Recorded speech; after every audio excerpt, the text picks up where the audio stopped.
All right. All right, you guys, I'm going to get us started. Good morning. Good morning. Good morning. Can you hear me okay in the back? You guys got me back there? Okay, that's good. I'm shocked.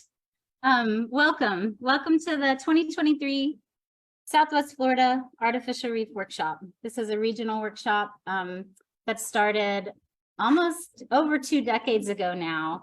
So we're really excited to have this number of folks in the room, in person, and here to join us. So last time we all kind of got together as a group was during the 2020 Artificial Reef Summit, and that was like the first workshop after COVID began. And so we saw you a lot of you virtually during that time, but we're really happy that you're all here in person. Just a few little housekeeping things for the beginning of the day. Oh, did I tell you my name? I'm Angela Collins. I'm with the University of Florida and Florida Sea Grant. And I am just one of the many pieces that put together this workshop today. There's a ton of behind the scenes efforts that go into play. This is obviously a joint effort between Florida Sea Grant and the Florida Fish and Wildlife Conservation Commission Artificial Reef Program. You guys all know Keith. He needs no introduction, but he's got an excellent team here with him today. Did the mic just go out? You guys all still hear me, right?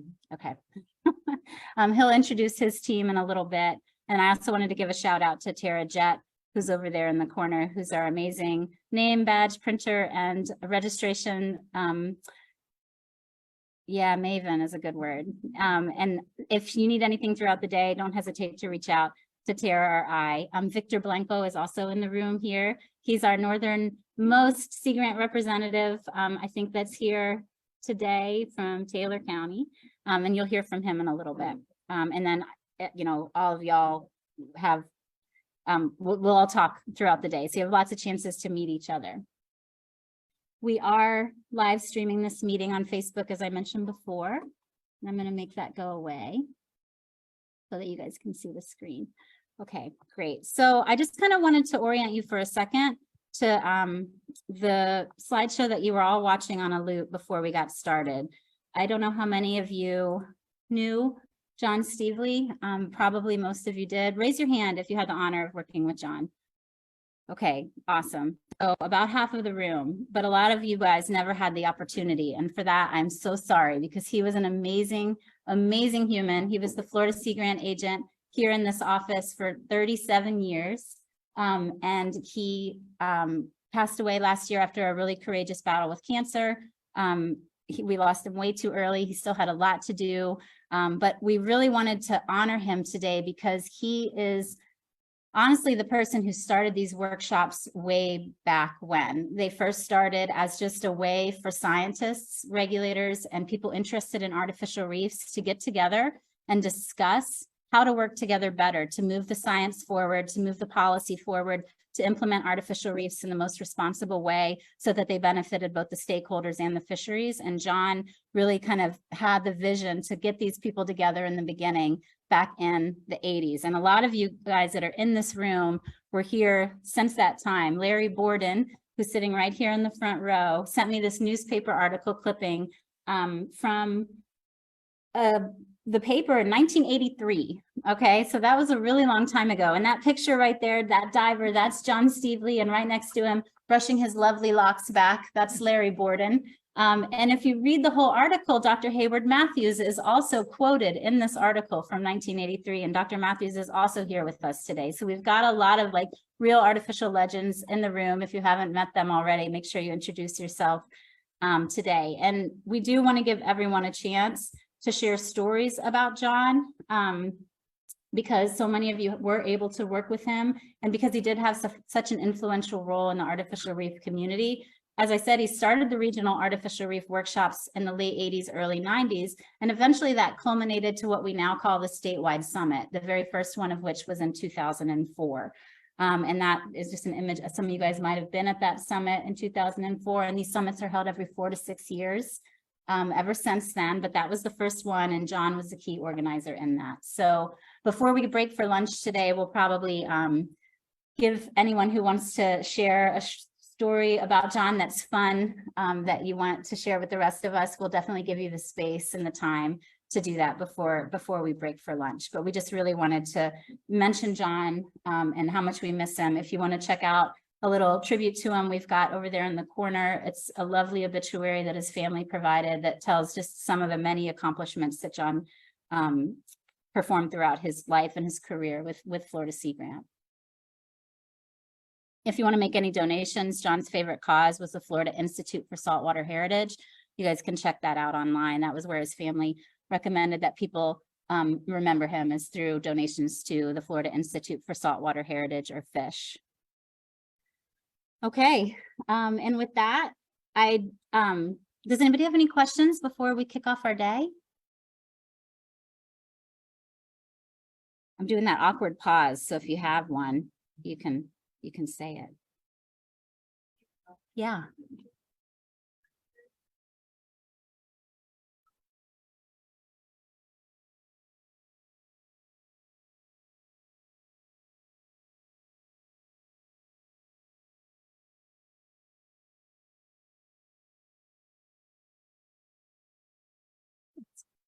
Not yet. Maybe in the next presentation. We only have to look at this for one more moment. Okay. Okay. So we also are honored to have Dr. Steve Bortone with us today. He is the owner and chief environmental consultant at Osprey Aquatic Sciences. He's down here visiting us from the brutal north. Apparently he's traded in his flip-flops for some snow boots these days, the opposite of what most snowbirds do. Osprey Aquatic Sciences is an environmental consulting company that specializes in fisheries, coral and artificial reefs, and aquatic resource assessments. But Dr. Bortone retired as the executive director from the Gulf Council, and he's also been the director of many other things, including the Minnesota Sea Grant College Program, the Marine Lab at the Sanibel Captiva Conservation Foundation, environmental science at the Conservancy of Southwest Florida, and also at the Institute for Coastal and Estuarine Research. He's spent his career doing research on fisheries and the life history of aquatic organisms, especially fishes in the southeastern US and the Gulf of Mexico. So he's just going to kind of kick us off today with a little brief introduction before we go into our presentations. Thanks, Steve, for joining us. No PowerPoint today. Sorry to disappoint. Pleasure to be invited here. Keith and Angela and a lot of friends that I've run into over the years are here. I want to start by saying I've been in this business a long time, but not as long as Hayward Matthews. And let me give you an example. When the Pilgrims landed, you thought that was Plymouth Rock. No, it was a reef that Hayward had put out. And Bill Seaman is here yet.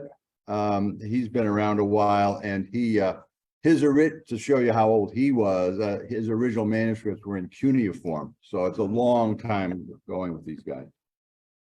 I wanted to just give you a brief background of some of the things that I think are topical and important, and it by no means complete.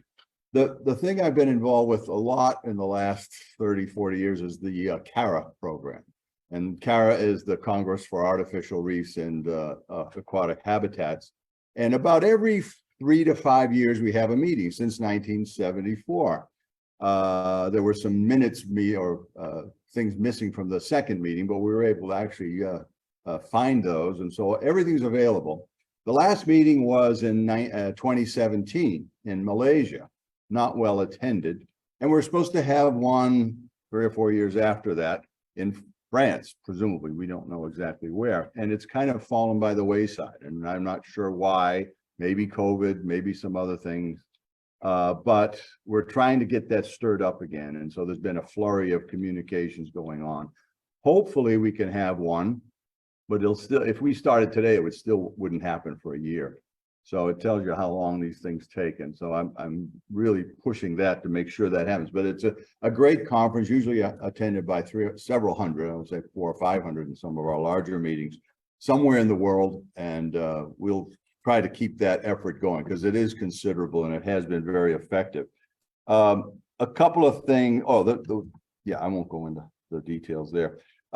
Just a couple of points about some of the things I've noted over the years, and that is that artificial reefs have had an extreme and important effect on recreation. I always show a picture of Panama City, and a little circle that goes around from Panama City. And those of you who live in the area know that that's the closest clear marine water for about 2/3 of North America. I mean, it's an incredible, if you're in Indiana, Panama City, that's where you go. And fortunately in that area, artificial reefs have been put out there, and there's a great attraction of people, and it's building. And so in that framework, artificial reefs are an extreme success. And so I think in the tourism recreational area, there's much more to be learned and gained. And some of the economic studies seem to bear that out. But the area that I've been really harping on lately is the fisheries aspect. And everybody assumes, presumes, even in the very first 1974 meeting of CARA was that artificial reefs are, wow, we're going to improve fisheries. These are going to be the greatest. And I'll say this now, and someone will contradict me, and I'll tell them they're full of whatever, that there is no fishery in the world that's really managed using artificial reefs. There are those reefs that are put out there, but what do I mean by managed? Prescribed. In other words, if you change the hook size, if you change the bag limit, if you change the capture size, there's a prediction of what will happen to that fishery. That isn't true of artificial reefs. So when you put them out there, there's no predicted expectation other than more. And that's not good enough in fisheries management. Part of it goes from the idea that we've managed for a particular community. Originally it was, well, if you put stuff out there, things will come, and that assemblage, not community, but assemblage will get larger and larger. And if that particular species, red snapper as an example, is part of that assemblage, then it'll get more abundant as the assemblage gets more abundant. Well, that's kind of inefficient. It's not very predictable because we don't know how many red snapper or biomass of red snapper we'll get, and hence not a very good fisheries management tool. The second thing that people have been trying to do is species-specific management. In other words, the assumption is that, well, if the reef only had this feature or was of that size or was made of this particular material, you would attract and produce a particular target species, snapper, grouper, et cetera, triggerfish. The problem is that every species has a different set of requirements. We don't know really what those are, and trying to tailor each reef to do that. And I learned this from Chris Kepfer.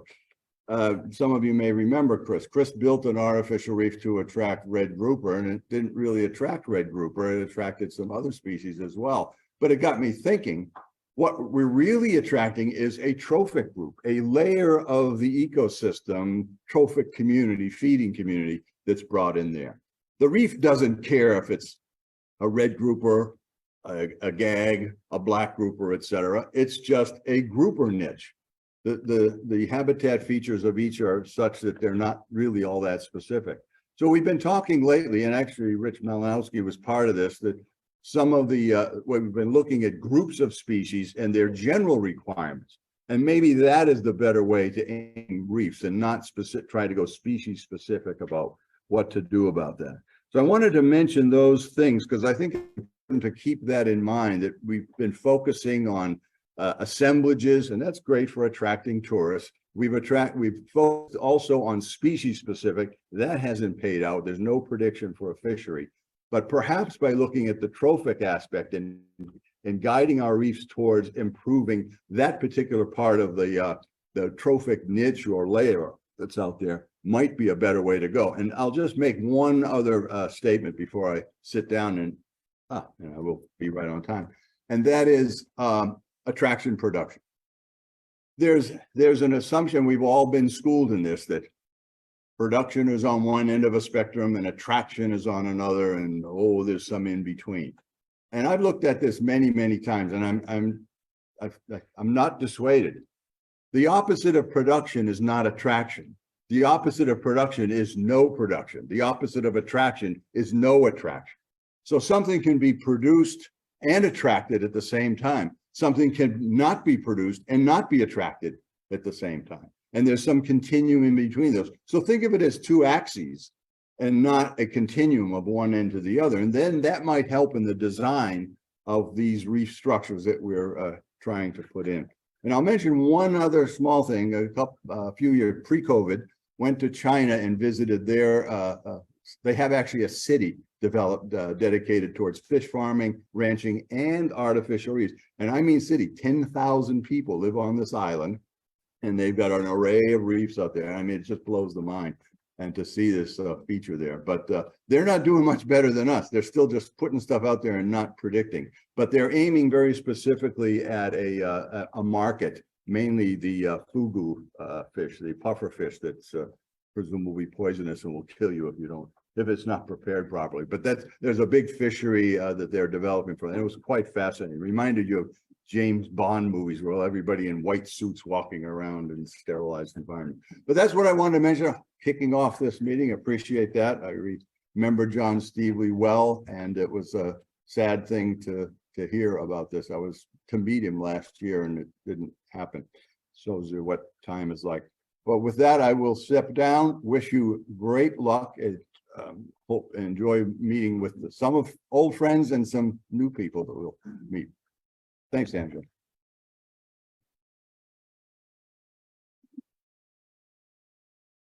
Right, thank you, Steve. Yeah, and you guys will have good breaks throughout the day, and we will also have the ability for you to talk to Steve and all of the speakers on those breaks and during lunch. So our next speaker is Keith Milley with Florida's Artificial Reef Program. Keith actually became the biological administrator for the Division of Marine Fisheries Management Artificial Reef Program 2016, yeah, but he's been there with the program since 2001. So there aren't very many artificial reef projects that have been going on in the state that Keith hasn't had some of his fingers on, for sure. And Keith is a wealth of knowledge and has been involved in pretty much all of the regional workshops and summits since he began at FWC in 2001. All right, and I'm going to just get you in presentation mode and share it on Zoom. Here in the front, Neil is sitting over there, and Eli is over there as well. And you know, our program would not be successful without, you know, these people helping us achieve these objectives. We also have a vacancy that just closed. The announcement closed yesterday, so we're going to be doing interviews shortly to fill that other vacancy. So just to start briefly, and I think Steve actually gave probably a great overarching, you know, summary of what our goals and objectives are, especially in regard to the fisheries management side of things. But essentially, you know, the Florida statute establishes the Artificial Reef Program to foster coordination between public and private organizations to assure our long-term economic and social benefits for the state of Florida. We're also, and this is where Steve was honing in on, you know, striving constantly to understand the function of artificial reefs and use them as a component of fisheries management. That has been a challenge and an ongoing important part of our work. And we accomplish these goals by, providing financial and technical assistance to the counties. Our grant program is critical to achieve those goals, but also getting together in meetings and conferences like this. Sharing information, learning from each other, learning from the pitfalls that we've had to resolve are critical as well. So also I'll touch on some international updates, and Steve already mentioned some of this as well. But there have been some publications at the international level.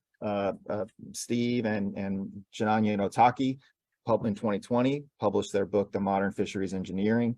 And I appreciate all the efforts that Steve's been doing over the years, publishing his work, being editor on some of these, texts that are documenting the good work and research that everyone is doing. Also, Bill Seaman, who is joining us virtually today from his home, he also just completed publishing a book, and we've got information on the front about that. Here's a copy of this, so that also, I believe, kind of provides an international perspective. And then finally, Steve mentioned the CARA, we were hoping for in France 2024 that something might materialize. It looks like that's going to take a little bit longer, but so I do my best to try to stay engaged at the international level. And I'm proud to say that the work we're doing here in Florida really, I think, sets a good precedent for other nations to follow as well. At the national level, the Gulf and Atlantic states in 2020, we published the joint. Okay, yeah. I'll try to get Okay. that away. Just keep talking. All righty. So we published an update to our guidelines for artificial reef materials. That is available only we used to print it, but now it's all online. And in 2021, we worked with the Atlantic States Marine Fisheries Commission to do state artificial reef program updates from all the Atlantic states. Also at a national level, I really commend Amy Stewart and Avery Paxton to bringing all of my counterpart state artificial reef managers together during 2021 and 2022. They helped us for the first time quantify the spatial extents of artificial reefs and comparing those to natural reefs. That was a tremendous undertaking. And we're all tracking the artificial reef locations and footprints differently. So they helped us standardize that and came up with this wonderful presentation that is giving us important data for the fisheries management side of the equation as well. Well, I should also mention that both the Gulf and Atlantic states habitat coordinators, which bring all our state artificial reef managers together. Both those positions are currently vacant. And so I think we're on the national level, it's going to take some time for us to kind of regroup and get together again. So again, just touching on what is an artificial reef, I think something that we should all have in mind here. These are objects of natural or human origin that are intentionally placed on the seafloor for the purpose of enhancing marine life or human use. This is a distinction from structures such as bridges, oil and gas that actually have, they do have, benefits for fisheries and they're functioning as artificial reefs, but that wasn't their primary purpose. It's these primary purpose intentionally placed structures are the ones that my office tracks. And these include the allowable materials are concrete culverts, limestone boulders, design modules, steel vessels in compliance with the EPA standards. There are also materials that are prohibited that in the early days were used. Tires, fiberglass, boat hulls is probably the most common question we get. I put these up here because they continue, even though they haven't been used and they're prohibited, they continue to appear in the media articles and there's continuing to be cleanup events and such. So this is a very small percentage. So we've seen a shift over time of artificial reef materials. Those prohibited materials you could see in the 1980s, we were experimenting with different things. We were trying to solve a waste disposal problem at the same time. It didn't work out. Those have obviously dropped off, but you see some changes over time here. In the early days, there were more vessels and barges and metal. Those are not as available as they were. But then I think the other point to note here is we've had a dramatic increase in the use of modules. They're making a much greater percentage of our artificial reef deployments. And the availability of secondary use concrete is not as strong as it was in the earlier days, and we've seen a reduction in the percentage of secondary use concrete. For our state grant and aid funding, we've been basically steady funded, since the last 20 years or so. Combination of state and federal funds. State funds are saltwater recreational license fees, and federal funds are sport fish restoration, excise taxes on marina fuel and boat taxes. So we use our state dollars to match those federal dollars. Occasionally we have additional appropriations, and this included in 2009 the appropriation of this is general revenue or grants and donations. And then also we have a significant funding for Northwest Florida, the Natural Resource Damage Assessment NERDA funds as a result of the BP oil spill. The success of phase one resulted in the Florida trustees allocating an additional $10 million for phase two, which we just executed the grant agreements with the Northwest counties. And you will be seeing requests for proposals going out very soon to implement that. And that's funding for phase two is from Wakulla County all the way over to Escambia County. And I should remind everyone that April 21st is the deadline for our 2023-24 artificial reef grant applications. You can visit our website for a copy of that. And I hope to see some strong applications from the Southwest region. Looking back, normally we'll look back just kind of a year or two, but since it's been a while since we got together, I kind of made the look back to over the past 5 years. And this is that handout that I passed around. Over the past 5 years, 579 patch reefs have been deployed. The average weight is 361 tons, and the footprint there is about the size of like a small house, if you will, tiny house maybe. And the greatest tonnage was deployed off of Escambia County, the Pensacola Bay Bridge. This is a 3-mile long bridge that has been replaced, and that's over 100,000 tons. And we're gearing up to help them side scan that, because it is quite an extensive area. The deepest deployments have been off of Palm Beach County, 460 to 511 feet. These are the concrete reef darts that they're deploying for deep water grouper species. And then the largest vessel that was deployed was off of St. Lucie County. This is a 418-foot steel hopper barge, and that had run aground at the Mayport jetties, and it was unable to be towed to a scrapyard, so they were able to work with the Coast Guard and safely get it down to St. Lucie County for deployment. Off of Southwest Florida, that's the backside of that handout that I sent you. We've had much fewer deployments, 20 patch reefs. However, you see the average weight here is much greater, and that's 1,500 tons per patch reef. Average footprint of 1,130, so a little bit bigger house. You can have your dog there too.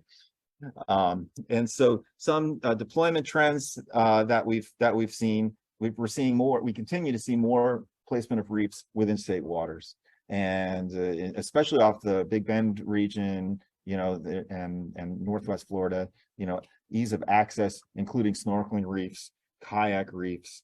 Now, I'm especially impressed with the success of the Navarre reefs that they've deployed. Not just snorkeling reefs, but 1 mile off the beach. They have kayak access, and they have regular kayak fishing tournaments, over 100 kayakers.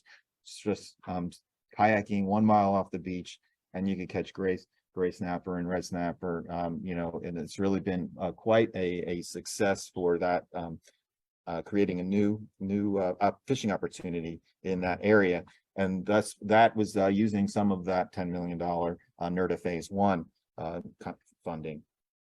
There's also a desire for more locations with less stringent regulations. This is a trend that I've seen, as the states have been inconsistent with some of the federal fishing regulations. There's more of a push to, well, we'll just put it in state waters, so that, and there's pros and cons to that part of it, as Steve mentioned earlier as well. We are seeing an attempt to try to be a little more species specific, and perhaps the best example of that are those reef darts off of Palm Beach County at 500 foot of water. Other trends that I've seen especially in the last 5 years, and even the last year, more of these art form and memorial reefs.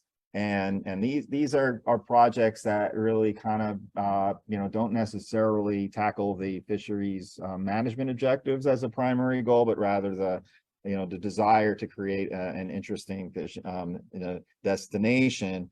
And we will be hearing later from Hayward Matthews on the Circle of Heroes project that has been deployed off of Pinellas County. We have off of Palm Beach County, we have the Thousand Mermaids project. I think we've got someone here. Oh, she couldn't make it today. Okay, so she wasn't able to join us today. Off of Grayton Beach, we've got the Underwater Art Museum. Every year they put out a call for proposals. Here's the submarine sculpture that was deployed, and the Lady Luck is a steel vessel off of Broward County, and that was funded by a casino actually. And attached to that were some statues originally, and every year they've been kind of coming up with a new design. But they've quickly realized that once they put these structures onto the vessel, they don't really last all that long and are subjected to storm events. So this case, they made a steel robot and decided, instead of putting it down on the reef right away, it's mounted at the park, and go down there at that park and look at robot before they put it on the reef. So I mentioned these as different. Oh, and then in the bottom right, I should mention these concrete cars off of South Beach. This is called the Reef Line project, and what started out as maybe $50,000 project became 500,000, and they just got a bond for the city of South Beach for I think it might have been $2 to $5 million or something, and it's only 86 of these concrete cars in like maybe a room the size of this, a space the size of this conference room. So we're doing our best to try to engage with these folks and to try to incorporate some. There is a lot of money that's involved with these types of projects, trying to incorporate more fisheries management objectives in these projects. We've seen quite an increase in mitigation and shore protection reefs at Lauderdale by the Sea. There's over 4,000 modules, these concrete mats with limestone boulders embedded in them. And then if those of you that drove over the Sunshine Skyway to get here this morning, perhaps noticed the wave attenuation units that are going to be deployed about 200 feet offshore as some to minimize waves and hopefully bring back some seagrass there. Those are actually going to be emergent. That kind of falls on the and same thing with this Miami U-Link project, the Sea Hive modules that are going in the water any day now. And these are the primary objective of oceaneering kind of wave attenuation, but to hopefully provide some habitat benefits as well. The past, since 2017 has been rough for the state of Florida. After over 10 years of no hurricanes, we've had some major hurricanes hit our shoreline across the Gulf, and that has tested the durability and stability of a lot of our artificial reefs out there. We brought some posters with us today, and check over there at that wall. You'll see a poster that we have about Hurricane Michael and the work that we did at the Bell Shoals Artificial Reef.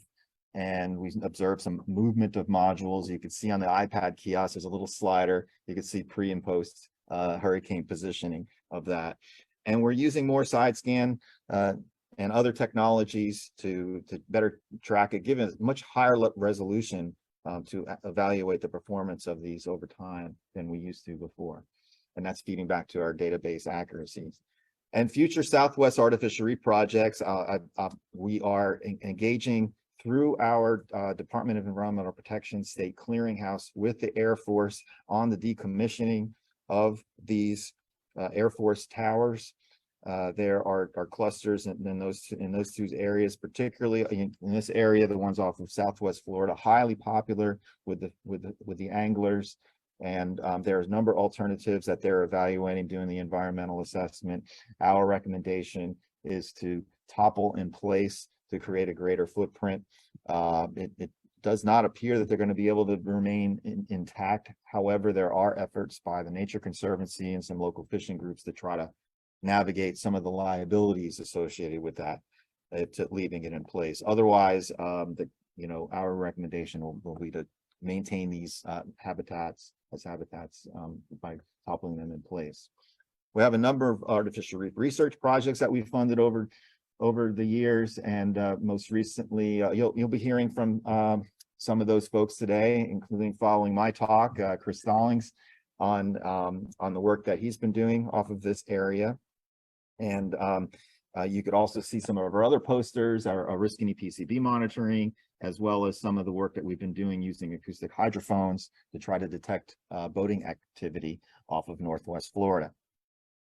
And I'll leave you all with a photo of some of the fantastically clear water off of Walton County.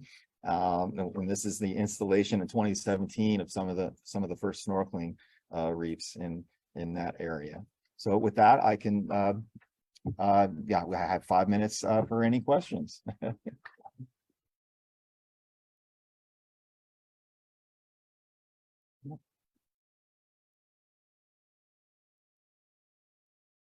Oh, you guys gotta go ask. Yes. What do you the lack of artificial or less use of artificial in Southwest Florida compared to the state as an alternative. Yeah, I was thinking about, adding a slide to that. Number one, it's the NERDA funding that you see, is really tipped the scale for Northwest Florida. Number two, Southeast Florida has always had a very strong, especially Palm Beach County. They have a special tax on or vessel registration tax that doesn't go into the state coffers. It goes directly into the county coffers, and they earmark amount specifically for artificial reef construction. So I think the funding is probably one of the big things. Southwest Florida also has some logistical challenges. You do not have the deepwater port access. I mean, despite having the port of Tampa and such, we just, like so many places, are very limited on waterfront staging areas. Chuck Mangio is very fortunate to have the Sands Key facility, but even that is only so large. He has 2,000 tons at the moment, and it's about basically at capacity. So in the absence of those the ability for contractors to come in, it's tough to get materials like that. And unfortunately, Lee County, for example, had material stockpiled during COVID, and unfortunately, the city or wherever the yard it was decided that it would be crushed instead of reaped. So we had to cancel that grant agreement as well. So I think we have some work to do to get Southwest Florida up to speed. There's a lot of challenges. There's a lot, prices are going up too. It's very difficult and very expensive to do work in this part of the state. Yes. When is these regulations going to be Skyway? But when is the Structures going off the Skyway Bridge? actually actually stopped there on the way here, probably in the next month or two. I think there is someone from Shoreline here. Jim, if you're here over here, Jim might have the answer to that. Yes, there you go, April 1st. And you could, anyone interested in that project, track down Jim later as well. Any other questions?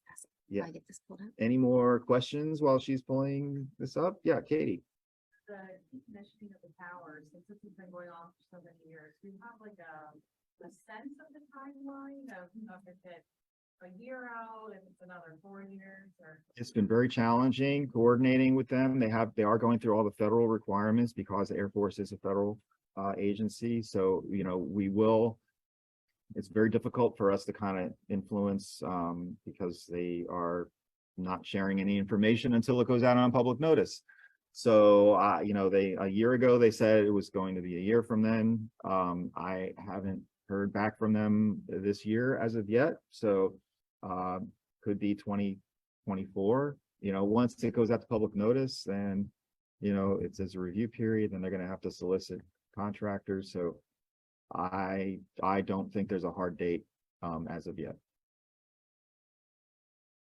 Okay. Thanks, Keith. That is the first time I've ever seen Millie do a presentation in his allotted time and have the right amount of time for questions. So let's give him a round of applause. I wanted to, I forgot to tell you guys a couple things. One of them is that Ryan Smith is our communications specialist from Florida Sea Grant, and she is here with us today. She's in the back of the room. She's the Zoom guru, and she's the technical support back there. And she's also good for knowledge, all things Florida Sea Grant. So check out Ryan if you guys get a chance. And then also in the back of the room, we've got some of our industry partners. There's some vendor tables you can check out along the back wall. Some of our awesome local vendors that are here to share some of their work with you. And then I wanted to tell you one more thing. Don't forget to check out the posters that we have kind of scattered throughout the room on the poster boards and also on the walls. So our next set of talks are going to be kind of a rapid fire from our local NEPs, our National Estuary Programs, and we're going to go from north to south. So I'm going to have the Tampa Bay Estuary Program kick us off. We've got, we're really lucky to have Carrie Flaherty-Walia with us today. She's been with TBEP for just under a few months now. She just started, but she is the restoration ecologist with the Tampa Bay Estuary Program. Prior to that, she was with FWC for almost 20 years, and she's a fisheries biologist. Her goal with TDEP is to work with partners to support habitat restoration, design research and monitoring projects, and identify relevant ecological indicators for success. Carrie has a background in artificial reefs as well during her time at FWC. So I'm going to pass the mic to Carrie. Thanks, Angela, and I hope I can fit this into the 5 minutes. So I'm going to go through the slides quickly, but if you have questions afterwards, I'll be here for it. So I'm going to go ahead and start off on some of the major program priorities that the estuary program has as a whole, and artificial reefs fall strictly within or fall directly within our thriving habitats and abundant wildlife priorities. And this is outlined in our comprehensive conservation and management plan, and all NEPs have this. And this is a scientifically based plan that also involves the community. And it has different actions within that plan, specifically for artificial reefs under the Bay Habitats activities. Our goals are to identify hard bottom habitats and to avoid impacts. And these are some of the activities that we support. And we also have some goals for protection and restoration of artificial habitats. And that's actually handled through our Habitat Master Plan. And the Habitat Master Plan was recently updated in 2020. Previously, the Habitat Master Plan was based on restoring the balance and trying to restore habitats as they were in the past. But as you can see by the land use land cover map in Tampa Bay, that's not realistically possible. So now this new plan is basically looking at maximizing the potential. So looking at what habitats are there, trying to restore where we can and conserve where we can. And in most habitats, you can do that through aerial photography and, get this nice kind of mosaic of the habitats that are there and have specific targets on how much you want to restore, and have some goals associated with that. But as you know, with hard bottom and artificial reefs, you can't really do that with aerial photography. So the estuary program has funded several studies in the last 5 years to specifically side scan hard bottom habitats within the estuary. So one of these was completed in 2017. The next was completed in 2019. And you can see some of that here. Based on those studies, we found 423 acres of natural hard bottom and 217 acres of artificial hard bottom. And basically our goals here are to hold the line. So because we don't have this yearly aerial or yearly or every 2 years aerial photography to look at these habitats, we want to basically just make sure we keep what we have, enhance the habitats that we do have, continue to look for natural hard bottom where we don't know it exists, and then enhance artificial reef permitted areas. So I'll just briefly go over a couple of projects that we funded over the last couple of years. One of which is one that I'm very familiar with because I ran it when I was with FWC. Since I've only been with the estuary program for 6 months, I'm much more familiar with this. But basically, we took those hard bottom maps, we made a universe of areas that we wanted to look at the fish communities, we spread that out into natural, bridge, and artificial habitats. Did a lot of sampling over those 3 years. And what we found is a lot of recreationally important reef fish use those areas, as they're moving from, as they're growing from juveniles to basically teenagers in that area and then moving offshore. And we also saw some species that we didn't normally see in regular fisheries independent monitoring sampling within the bay. So that nice little cameo of a smooth puffer, we usually see that offshore, but we were able to document it within the estuary. So a lot of cool information and a good data gap that we were able to fund. The other thing that you can do with this is because we now have data on that estuarine hard bottom, we can connect it to the other habitats that are being sampled. So in the seagrass habitats, we have a certain community. The estuarine hard bottom has another community. And then on the offshore reefs that are also monitored, there's another community, but there's a lot of overlap. And you can see right there in the middle, there's 3 fish that are found in all 3. So we can actually track those ontogenetically through time. So that's a really cool thing that came out of this study that we can actually, track some of those species movements from juvenile to adult. So then I'll just go into a couple of other projects that have gone through recently. The Tampa Bay Estuary Program got a $25,000 grant or donation from the Crossway Memorial Fishing Tournament.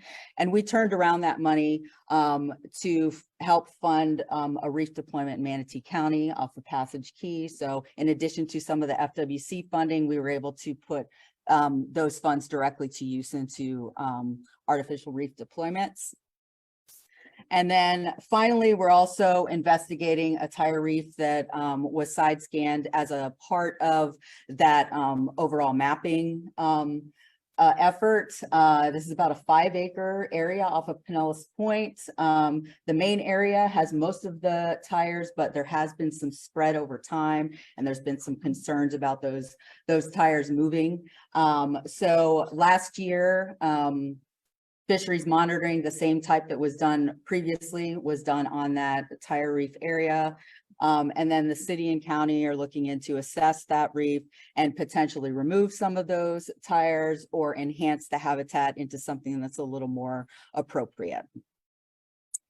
And just to kind of sum up our artificial reef goals for the estuary program, we want to protect what's existing. We want to identify and track additional hard bottom.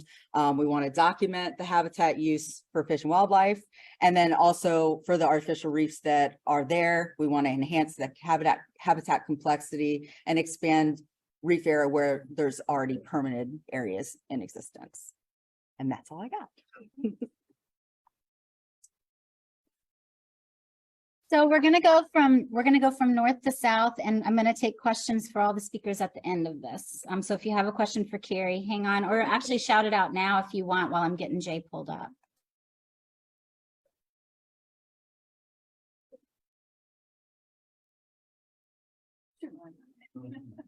Any questions for Carrie? You're gonna try to maintain or document and maintain the habitat. What are you gonna do about sea level rise? Is that being forced off in terms of what you're trying to manage today won't be there tomorrow? Yeah, I mean, we've got a lot of plans for climate change related type projects. That's something we're definitely focused on. As far as how that applies to artificial reefs, I'd have to think on that a little bit. Okay, I'm going to introduce Jay Lavaroni, who's with the Sarasota Bay Estuary Program. And he's been with the Estuary Program for almost 20 years, 15 years. Before that, he was with Moat Marine Lab. He works, he's an ecologist and a habitat restoration expert. He's worked on everything from bivalves to artificial reefs inside of Sarasota Bay. So we're really glad that Jay is here today with us for Sarasota Bay Estuary Program. Oh, and I have to tell you guys one more thing. There's a car in the front that's parked in one of the handicap spots. It's black and it has a West Palm Beach Fishing Club license plate on the front of it. And the car alarm keeps going off. So you might just want to check it if it's yours. Thanks, Angie. Thanks, everybody. And thank you, Carrie, for setting up the leading off for the 3 estuary programs. Makes my job a little bit easier and I can get through this quicker. So I'm the staff scientist for the Sarasota Bay Estuary Program. We have a new director, Dave Tomasco, who many of you may have interacted with and stuff, I've worked with for 30 years. He's really shifted my responsibilities toward habitat restoration, including artificial reefs, which we have some work planned this year. Down. Okay.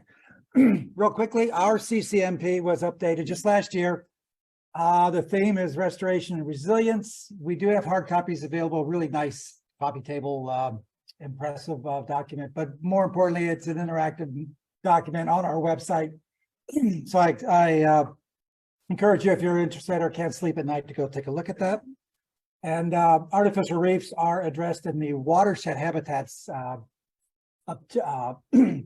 section, excuse me.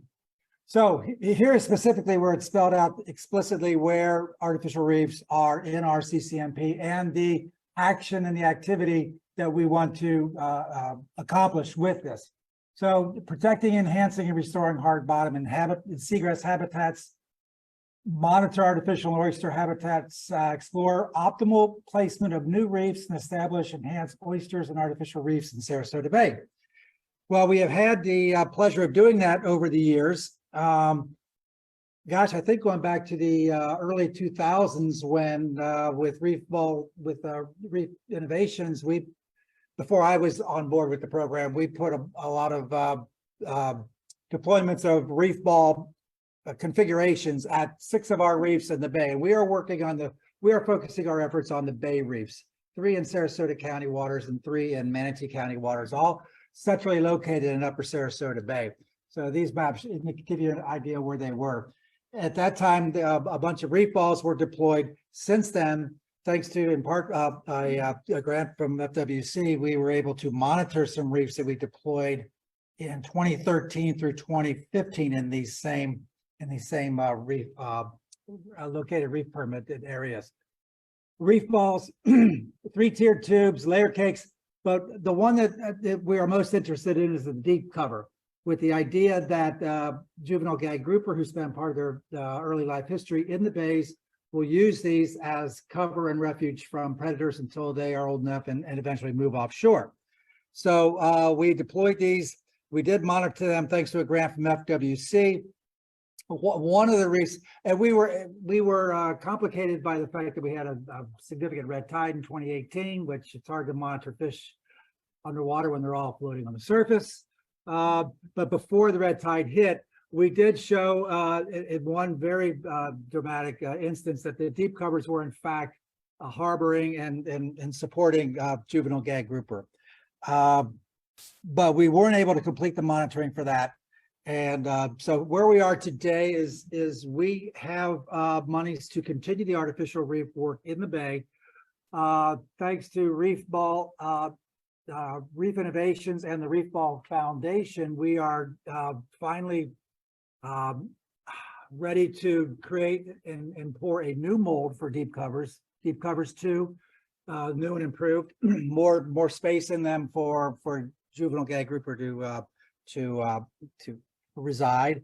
And we are planning on developing these reef modules and putting 2 of these at each of the 6, at least 2, maybe even 3 or 4 at each of these 6 bay locations, following up with monitoring. This is a picture of the mold that is just about finished. And Larry Beggs told me this morning they're going to start pouring their first deep cover shortly. So what are our future plans with these reefs? So as I mentioned, we're going to construct some this year, and we're going to deploy at least 2 this year, probably in the fall. We will monitor for fish utilization, and particularly gag groupers. And the idea is working with all the other fisheries managers in the areas eventually to tag some of these groupers and follow them offshore. So that's our artificial reef program as it applies to the Sarasota Bay National Estuary Program. And I don't know, we'll wait for talks afterwards. All right, thank you, guys.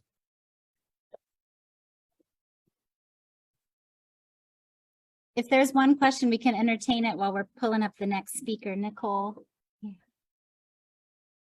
What's the size of those deep cover? Larry, how wide are they're circular, so what, about 10 feet in diameter? Well, that's something that through the design that we did with Taylor, we're finished on the form, we're gonna get them more back out. So I'm just about to finish up the same thing. Probably looking at it, averaging about 4, I think we got it about 4 foot, 5 foot wide, and about 6 foot long. We're just playing with the whole outside mold and all together, so hopefully by next week I'll have more that count, we're gonna actually pour 2 different ones to see how they come out.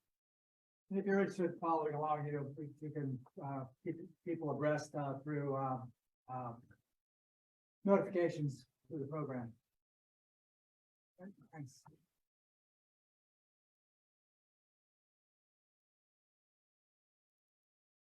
All right, thank you, Jay.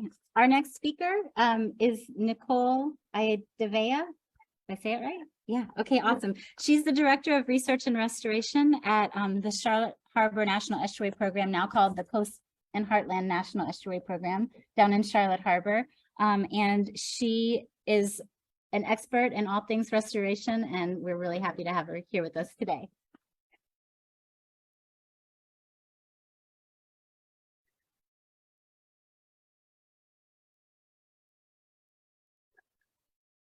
All right, well, thank you all for having me again today. So as Angela was sharing with you all, we are there's 4 national estuary partner or programs within Florida.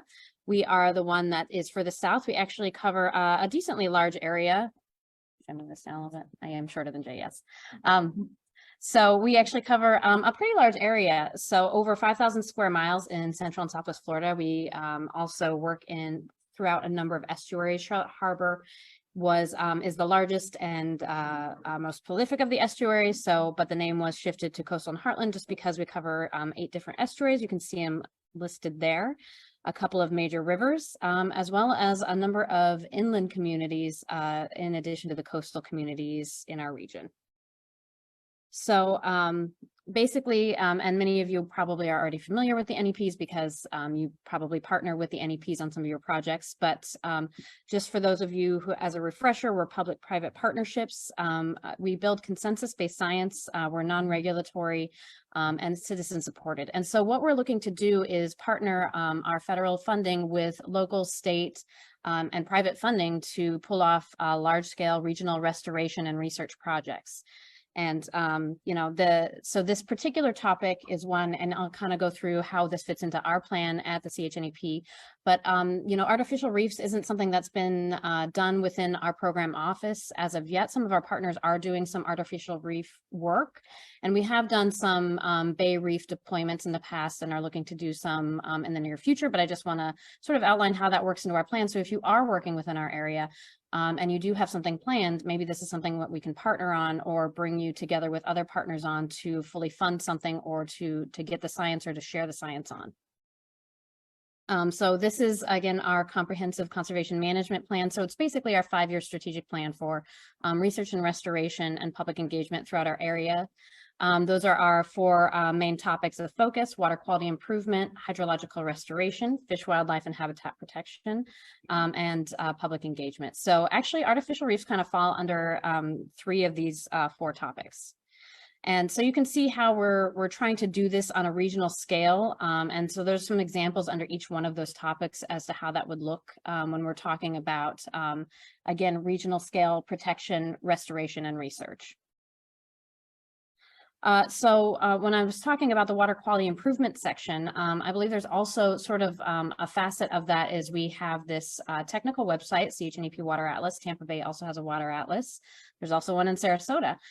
These websites could be a great way to share some of the science and some of the mapping work that you all are doing with regards to this program and project. And so we do invite any partners that are doing any work in our region to share that science with us, and to also visit and explore the Water Atlas and see that as a resource for you all. It's web-based data management mapping system, providing, again, all of the data that's collected throughout our region, all of the science, and bringing it into user-friendly maps and analysis. As far as research and restoration, we also have a habitat restoration needs plan that looks to restore habitats both strategically and opportunistically. So you can see that map on the upper right looks kind of similar to Tampa Bay's, similar methodology. And again, we're looking, so this is our connection to our 5-year strategic plan to protect, restore beneficial submerged aquatic vegetation, oysters, coastal wetlands, and manage and enhance ecosystem services. So again, artificial reefs falls within that. It's not actually specifically outlined in our strategic plan, but we are looking to do an update pretty quick here. So this might be something that we see as a data gap going forward where we haven't specifically identified this, and we could work on this in the future. So again, and this is the other piece of it, is the public engagement. Coming to listen to you all today, to engage with you all today is part of that, working with partners, seeing where there's opportunities to fund research, restoration, and identifying where the data gaps are is another important piece of what we're working on and how that fits into the work at the NEP. And again, just as a reminder, this is a great boon for the economy. Fisheries and restoration is really important to the economy. And that's part of what we're sharing too, is we're talking to policymakers and others who are in charge of the funding for some of these projects. And, oh, I exited all the way out. But basically, if there's any additional information, I think my last slide wasn't in there, but what we're looking to do is fill data gaps in our region, and for any additional new science, looking at resiliency, looking at how climate impacts could be affecting artificial reef science and looking at use studies in our region would be, that's something that we're looking to develop further in Southwest Florida. So thank you.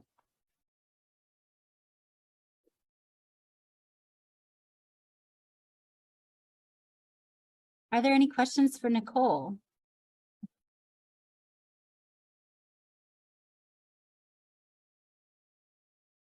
I have one. After the hurricane, which obviously impacted the estuary quite a bit, has there been any assessment of the existing artificial reef structures that were in Charlotte Harbor? Have you heard anything about it? Not that I know of.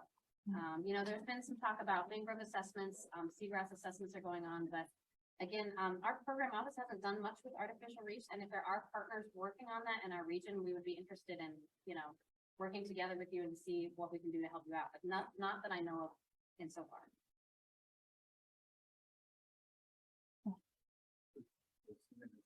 Oh, does he? Oh, okay. Thanks for watching out for him. Okay. All right. Well, Keith has a question. Okay. There was a marine debris cleanup in Charlotte Harbor at the artificial reef. Can you share a little bit of background? Come over here to the mic.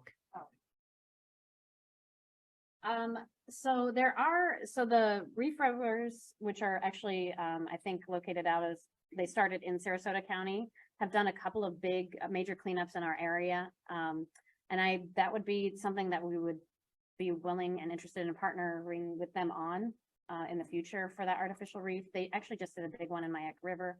Obviously, marine debris is the big issue in our area now following Hurricane Ian. We had some meetings with some federal folks with regards to what are the needs for the local governments, and that was overwhelmingly, besides beach renourishment down in Sanibel area, one of the items where local counties were saying, we couldn't afford the land cleanup, we needed federal assistance. Also the same thing with marine debris cleanup, not just the cleanup, but even location, figuring out where the debris is, and then assistance for the funding to do that kind of thing. So I think there's going to be a lot of, community efforts that are going to be involved in this, because there doesn't seem to be as many avenues for that for additional funding. All right, thank you. All right. To keep us on time, I'm going to stop the questions there. But catch these guys on the break if you have additional questions for them. You might have to catch Carrie first because she's heading to Tasmania today. So she's leaving early. So if you have questions for Tampa Bay Estuary Program, catch her now. I said that so we can live vicariously. All right, our next speaker is Chris Stallings. He's a professor at the USF College of Marine Science, and he's been there since 2006. 11. Oh, since, man, I just feel like you've been there forever. He's been there since 2011. He specializes in marine ecology, conservation and management efforts, and he's specifically related to fisheries and marine ecosystems. His lab examines the ecological processes that drive population and community dynamics. He's got a student, Mike Schramm, who has a poster back here in the back, and his lab has done a lot of work on artificial reef systems, and he's going to share some of that with us today. Thanks for being here. Thank you. All right, good morning. Thank you, Angela and Keith, for inviting me to come share a little bit about what my lab has been doing on artificial reefs. This is going to be a high-level talk, and so I'm not going to dive in too deeply into some of the details, but please catch me later if you want to hear a little bit more about some of the details of what we're doing. If you attended the virtual summit in 2020 and watched my talk, this is an updated version of it, so you're going to see some stuff that you've seen before. Okay, so we've been working on a set of artificial reefs located offshore the Tampa Bay area for 10 years now for some of these reefs. And so the reefs that are shaded here in gray are the reefs that we first started working on back in 2013. We chose these reefs with nearby natural reefs so that we had this paired design.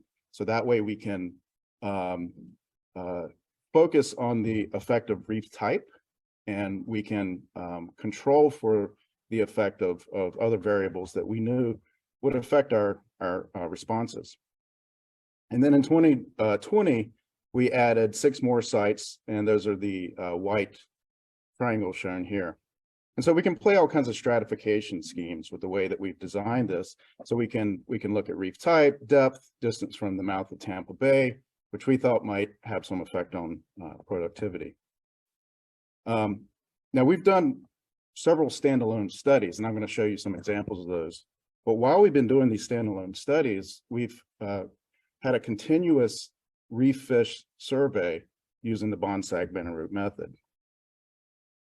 Okay, so we've done this quarterly now for 10 years. And so we've got some big numbers that I like to brag about. Actually, the crew was out yesterday, so this first one is, I think we can say it's over 1,300 now, probably. I'm guessing you guys did at least 20. We've counted, identified, and sized over 675,000 individual fish. And these were from 178 taxa, mostly to species level. This work is greatly benefited by the participation of dozens of graduate students and volunteers.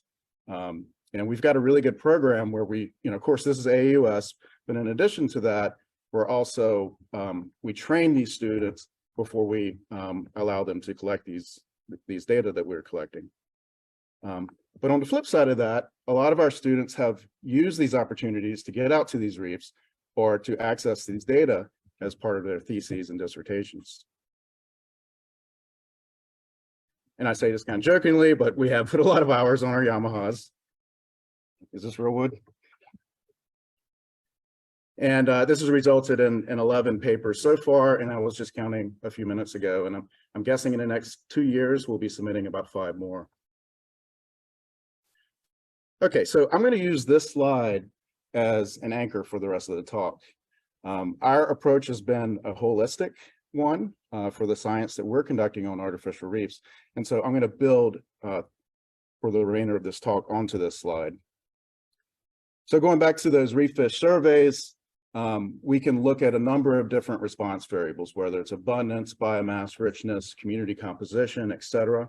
We can play those different stratification schemes that I mentioned. And now that we've been out there for 10 years, we can look at the effects of time. Okay, now I'm not going to go through this in much detail here. This is Mike Stram's work. Mike, you raise your hand. That's Mike there in the middle in the back. So he has a poster in the back on the whiteboard. So I invite you to go take a look at it and talk to Mike if you want more details. But he's taking these data and he's doing various analyses, and he's showing that these artificial reefs support not only taxonomically, but functionally different assemblages. That said, when you look on a species by species basis, the biomass for most of them does not differ significantly between the reef types, with the exception of about an equal number of taxa that are either slightly higher in abundance on natural reefs or anywhere from slightly to really much higher in a, sorry, not, is this abundance or biomass? Biomass. The patterns are the same whether we look at biomass or abundance, but it can be anywhere from slightly to really higher in abundance on the artificial reefs. And we attribute this largely to the fact that these are species that might be keying in on the higher relief of the artificial reefs versus the relatively low to medium relief natural ledges that we're working on. Again, we can look at change over time. And so Mike has found this really interesting pattern. First of all, the sawtooth in here is the seasonal effect, right? But once we control for that seasonal effect on both artificial reefs and natural reefs, we're seeing an increase in species richness over time. This is a significant increase, statistically speaking, and it's not different between natural reefs and artificial reefs. And heat maps suggest that we might be tracking tropicalization happening. And so, that's happening globally, so it's not really a surprise that we're seeing that as well. And then finally, at least that I'll present today with these data that we've been collecting with the fish censuses. Master student Tiff Ratzel, working with Dr. Cam Ainsworth at the College of Marine Science. She's taken all these data, she's building these ecosystem models using EcoPath with EcoStem, and then she's adding various perturbations to them, including red tide and variation in fishing intensity as well as the combination of both of those. And using those, she's testing how these assemblages are going to predicted to respond, as well as whether those responses differ between artificial reefs and natural reefs. Okay, so that's just a few examples of some of the ways we're using these fish survey data, but we're also interested in the human element side of this. And so a few years ago, we conducted a study that looked at stakeholder participation. And in particular, this was work that was conducted by a postdoc in my lab, Peter Simard. He asked how many people are using these artificial reefs. And so he wanted to quantify boat visitation rates using passive acoustic monitors. And so any of you guys that are divers know that you can hear boat noise while you're underwater, and we can actually quantify that using these digital spectrograms. And when he did that, he found that boats were visiting artificial reefs 3 to 10 times more than those paired natural reefs that were near it. We attribute this largely to the fact that these data, the location data, are published, right? In addition, when these boaters are visiting those reefs, they're of course either fishing with a hook and line or spear fishing. So this likely reflects much higher fishing intensity on the artificial reefs. So again, going back to the very beginning, when Steve mentioned one of the goals was to, create these recreational opportunities, they're certainly working in this regard. Okay, so we've also developed some novel technologies working out there. As I mentioned, we use the Bonsack banner route method. So if you're not familiar with the method, the diver hovers above the bottom and rotates around in a circle and counts, identifies, and estimates the sizes of all fishes that come into this imaginary cylinder around them. Well, my colleague Chris Koenig developed this submerged rotating video system, which essentially mimics the Bonsack banner route method. And when we conducted a paired experiment where we used both methods in the exact same place, we found that the two methods produce comparable data for 90% of the taxa. However, there were 3 groups that were different, and these included those that appeared to be avoiding divers, and so we got higher counts with the video systems, and notice that those are fishery species, and I'll come back to this in a slide, as well as those that tend to be attracted to divers, whether they're attracted to the bubbles or to the sediment that we're kicking up, or the small and cryptic species, which are just easier to see with the human eye in situ versus on a video system. Okay, so this method works well. This video system works well for deploying in places that maybe we can't or don't want to deploy a diver, right? So if it's unsafe conditions or whatever. But we're also applying this video system in a different way. So given the work that Peter did, that fishing intensity appears to be higher on artificial reefs, and that fished species appear to avoid divers, my master's student, Jess Van Verenberg, is asking whether diver avoidance is stronger on the artificial reefs compared to natural reefs. And so this is some ongoing work, and really kind of a neat way where we've taken multiple studies, pieced them together, and we're able to tease out maybe a behavioral effect from this work. Okay, and I don't have time to go into detail of these last 2 things, but just wanted to mention that we've been doing a ton of biological sampling out there. This includes, doing things like stomach contents analysis, stable isotope analysis, doing fecundity work, estimating total biological production. But then also in addition to that, here on the bottom right, we're not only interested in the fish, we've been looking at how the benthos varies across artificial reefs as well as between artificial reefs and natural reefs using quadrats and settlement plates and experimental exclusion designs where we're measuring the effect of herbivory. And this was Kara Wall's master's thesis work.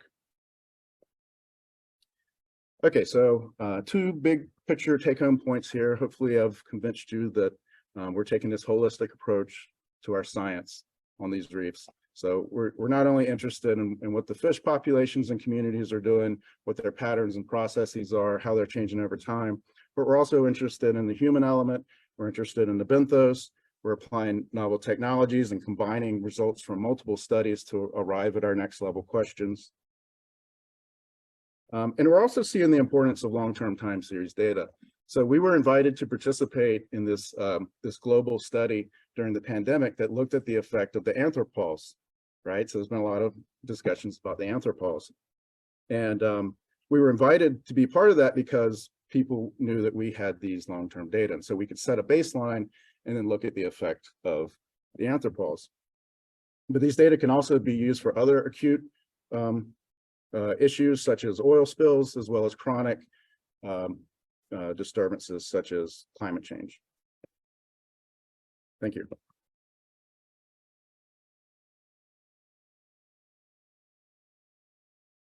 What I see, Chuck, I should mention, we've done this work in collaboration, and it's been funded by FWC, but it's been in collaboration with Pinellas County as well as Manatee County. So thank you. So I should have given you some credit, Chuck.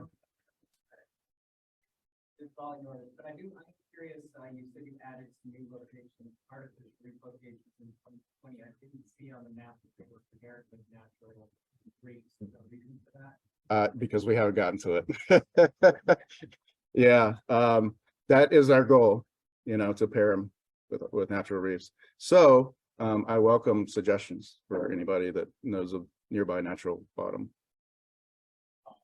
You've been doing all these surveys on open circuit and fresh drive. I would probably change. Yeah, I think yeah, you're right. It would, for some species anyway. Certainly, you know, the gray snapper are definitely fleeing from us. None of us are closed circuit certified. I got to be honest, I don't really want to open that can of worms. Yeah, it's a lot. I think the real problem is, as a PI in a lab, you know, if I'm going to invest all that money for my students to learn how to do that and the equipment, and then hopefully they graduate. I'm looking at them right now. Hopefully they graduate, so then they go on and they take that training and maybe not the equipment, but at least the training. So it just seems like it would be a challenge. I mean, it's a really good point. It's just logistically challenging.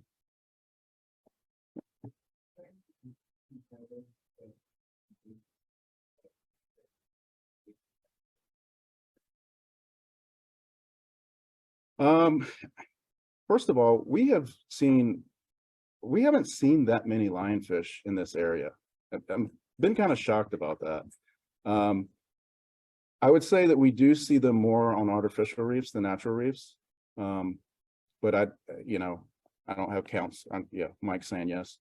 Actually, my opinion, since I've been here, I've actually seen decline lionfish more deep artificial reefs. We were just out yesterday on those sites. We did see a few, but there's certainly more problematic. But nothing like what you see off of Northwest Florida.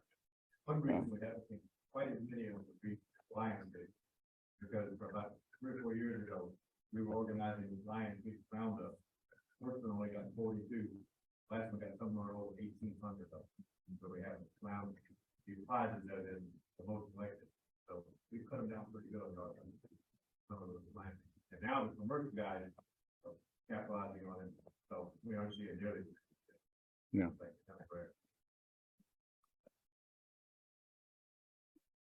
So have you have any issues with deer interaction using fully connected or an artificial reef if you have a high incidence of recreational fishing? Like, do you ever like go down and your cameras are tangled and spectra online and mono and stickers and all that stuff? Missed the very first part. Are you asking if we're running into survey issues on the artificial reefs because there's more Issues with if artificial reefs in fact attract more recreational fishers, you find more like fouling of recreational fishing gear on your equipment using the towing mechanism. Oh no, not for that, because it's such a short deployment. So we drop the cameras down, we let them spin for 20 minutes. So you're there. Yeah. Okay. Yeah, They paid them for. No, we've got like $500 GoPros on these things. They cost like $800 to make. So yeah, no, we're not going to leave them in the water. But I will say that we hardly ever have, when we come up on a site, we hardly ever have a problem, putting our divers in the water on the natural reefs, whereas we often will come up on a site of artificial reef and we just have to kind of hang back and wait for something. Yeah. So, yeah. Thank you.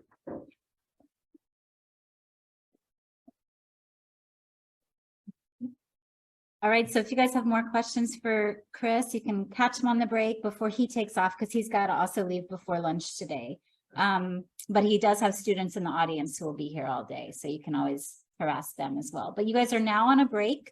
We're gonna go ahead. It was gonna be 15 minutes, but I'm just gonna give you 10. So if you can come back at 10:30, we will come back and begin again.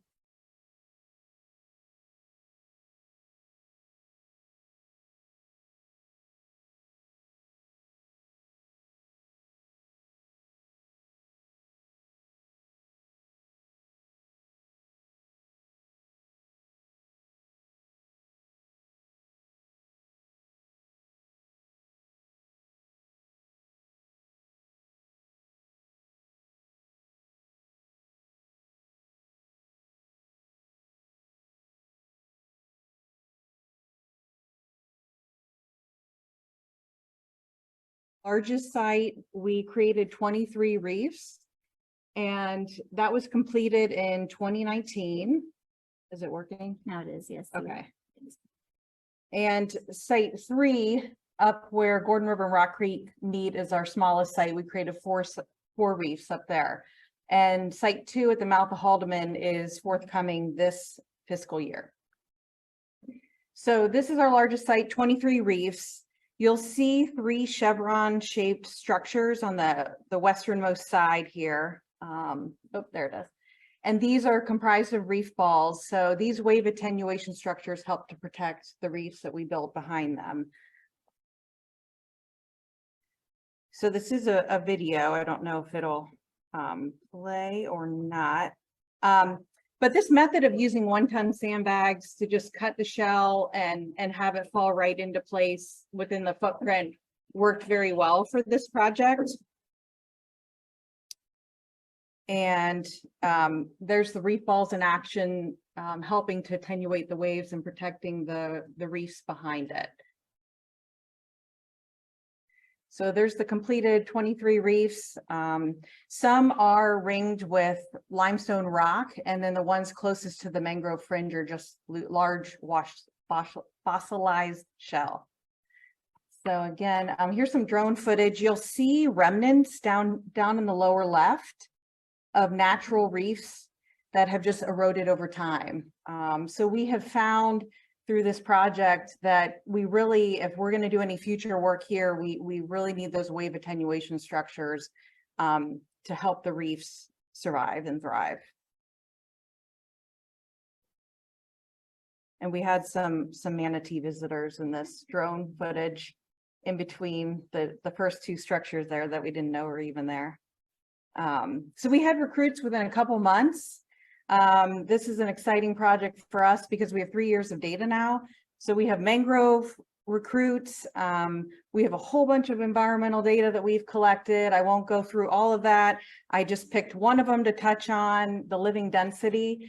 So at 6 months, we found 800 oysters per meter squared. That increased to almost over 1,500 per meter square. And at that point, it surpassed our natural reference reefs. And we've seen it hold steady for years 2 and 3. And unfortunately, we continue to see our natural reefs decline from erosion. Site 3, our smallest one, we did involve volunteers. We did bag oysters. We're trying to get away from using all plastics in our restoration. So we used minimal plastics here, involved the community, and then finished the project with loose shell. So there's some volunteers laying some of the bags in the water as well. And then I'll just end with our current effort, site 2, which is in that middle site there. Our RFPs have been put out for solicitation. So we are looking to hit the ground running within the next month or 2 to create 10 more reefs. This is grant funded, and I should mention that site 1 was primarily funded by NOAA grant funds. So this site will be funded by FWC Division of Habitat and Species Conservation grant. as well as a grant from Big Cypress, South Florida Water Management District. Again, we're using the method of the outermost reefs are being ringed by limestone rock, and the ones that are fringing the mangroves are just going to be large wash shell. And that's all I had. Thank you. Don't go away, Katie, in case anybody has any questions. Does anybody have any questions for Katie? I've got a quick one. Okay, so work with not just real quick, but do you see any recruitment of seagrasses on the backside of any of those reef structures in that area, or is it not? Is it light attenuation not enough to support sea? Our hope is that we will see seagrass move into the area where the calmer, in between the reefs, you know, that those areas, but we've seen some sedimentation build up, kind of in that back corner, which might be interacting with that, but we haven't done a full survey in between all of the reefs to see if that's come to fruition yet. Just a suggestion on the survey, if you do it June 1st to September 30th, Yeah. that's what we advocate. Yes, Thanks. agreed. Thanks. Any more? Okay, Leslie Haynes is our Lee County Coordinator. And Ryan, she didn't pop on the Zoom, did she, by any chance? Okay, so is there anyone from Lee County that would like to tell us about your area? Yes. I don't know anything about that. Okay, Hey, come here, come talk in the mic. And you can't talk for more than 5 minutes. Oh, I can talk for more than 5 minutes. So I'm Mike Parsons from Florida Gulf Coast University. Leslie Haynes was at Florida Gulf Coast University before moving to Lee County. So Lee County, I think, has a pretty active program for artificial reefs. I know one project that Leslie's working on and Lee County's working on is they're getting ready to replace the big Carlos Pass Bridge. And so they're looking to put that structure out as an artificial reef, and she's trying to reposition it farther offshore. So she's trying to do a permit modification on that. Another thing that's happening is FGCU. We're right now putting out concrete culverts 10 feet by 7 feet by 6 feet, about 22,000 pounds each. And we have 18 of these that we're putting out as an artificial reef. It's called Kimberly's Reef, in honor of one of our donors' daughters. And so I really liked what Chris was doing. I'm not going to be able to do the level of science that Chris has going on that, but we would love to be able to, you know, kind of watch this reef develop. Red tide, of course, is a big problem. Caloosahatchee River flows are an issue. So one thing that we're interested in is resiliency. So when these systems kind of get knocked down a little bit, how well do they rebound on that? So am I missing anything else that you want to say? Oh, I might be stealing some of Callie's thing. So I guess I'll stop there. Any basic questions? I got know a whole lot, but there's some cool stuff.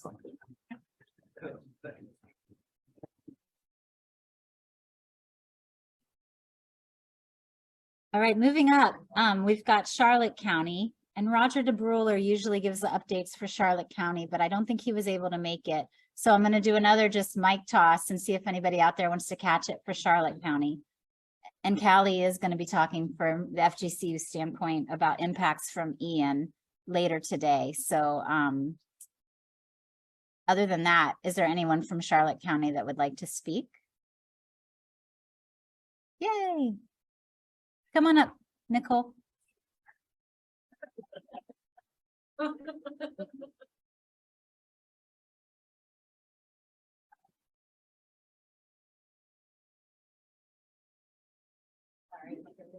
No, yeah, we've got it.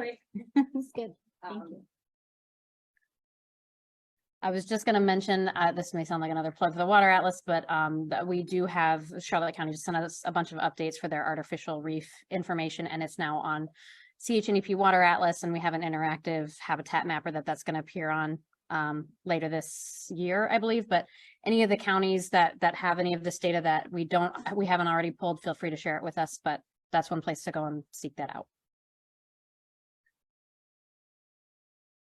Any questions for Nicole? And I will tell you guys that we'll do a follow-up email like we always do and provide a link to all of the contact information so that you guys can reach out to individuals specifically if you do want to follow up via email later on. Okay, Sarasota County. Luke Thema has joined us online, and I am not sure if I have the capacity to hear him or not, but Ryan might. Ryan, can you hear him? Does he want to give an update?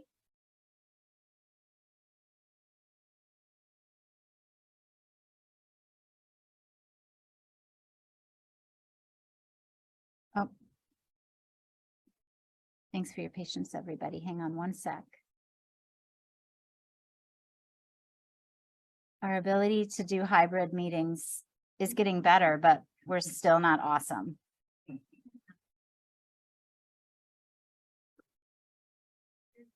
He can hear me. Okay.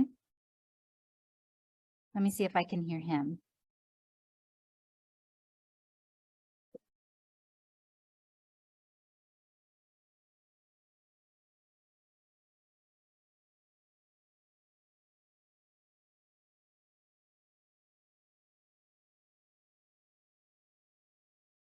Is he unmuted? Is he talking, Ryan? Is he? Okay. Okay, he might have went on a break and forgot about us. Okay, well, Sarasota County, though, Mike Solemn is here and he's representing Manatee County. But Mike, do you want to give us any Sarasota County relevant information that we might need to know? Oh yeah, come on up. Yeah, come on up.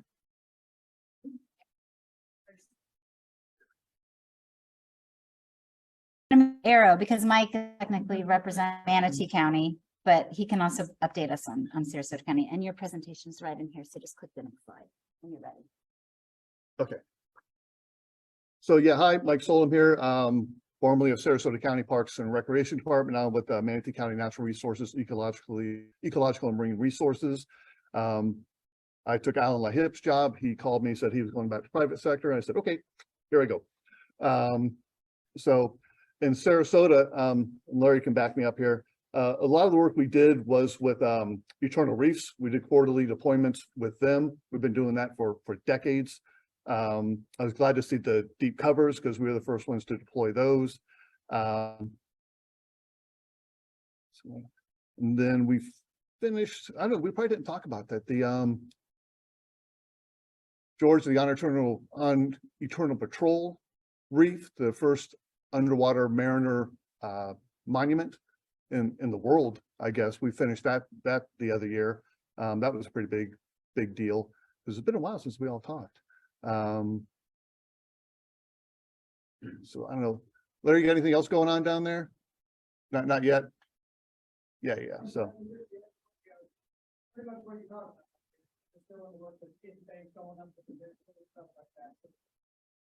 Yeah, so okay, that's kind of them. So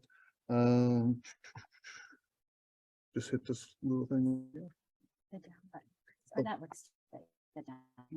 Okay, so I won't be long. I just want to talk about some recent and future activity. So finally, you saw this picture a little bit earlier. So this was the last reef that Manatee County did in November. It was 490 tons of limestone boulders. The side scan shows it came out really nice. And what we're working on, we have another grant right now for 60K that we've matched with another 60K. That'll also go to that same site via limestone boulders. Working on that. We're working on our app for next year. Excited about that. So another thing we got going on, you hear more about this later, is we're working with a nonprofit, the Full Send Reef, which will be a privately funded reef about 20 miles offshore. There'll be more on that later. We're really excited about that initiative.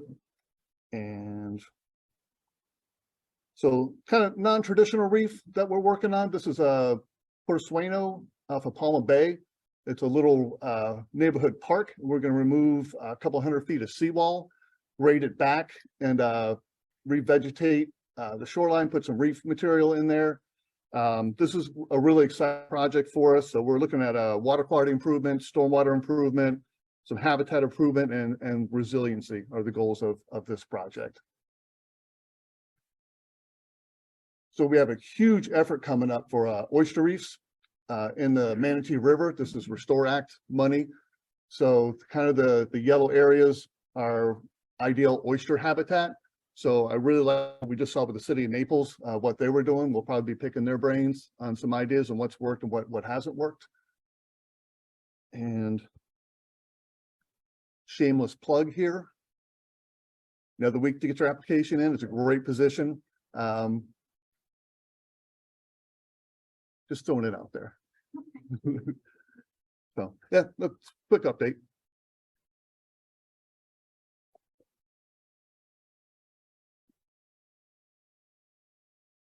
Does anybody have any questions for Mike?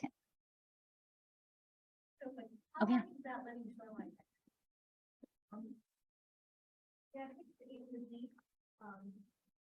We're not sure if we're going to take the entire wall out on the 200 feet of it because it's got no longer permit 5 years, like 600 feet. Could everybody hear that? Oh, it's okay. So the question was how long? And the answer was 600 feet? 600 to 800 feet. Okay.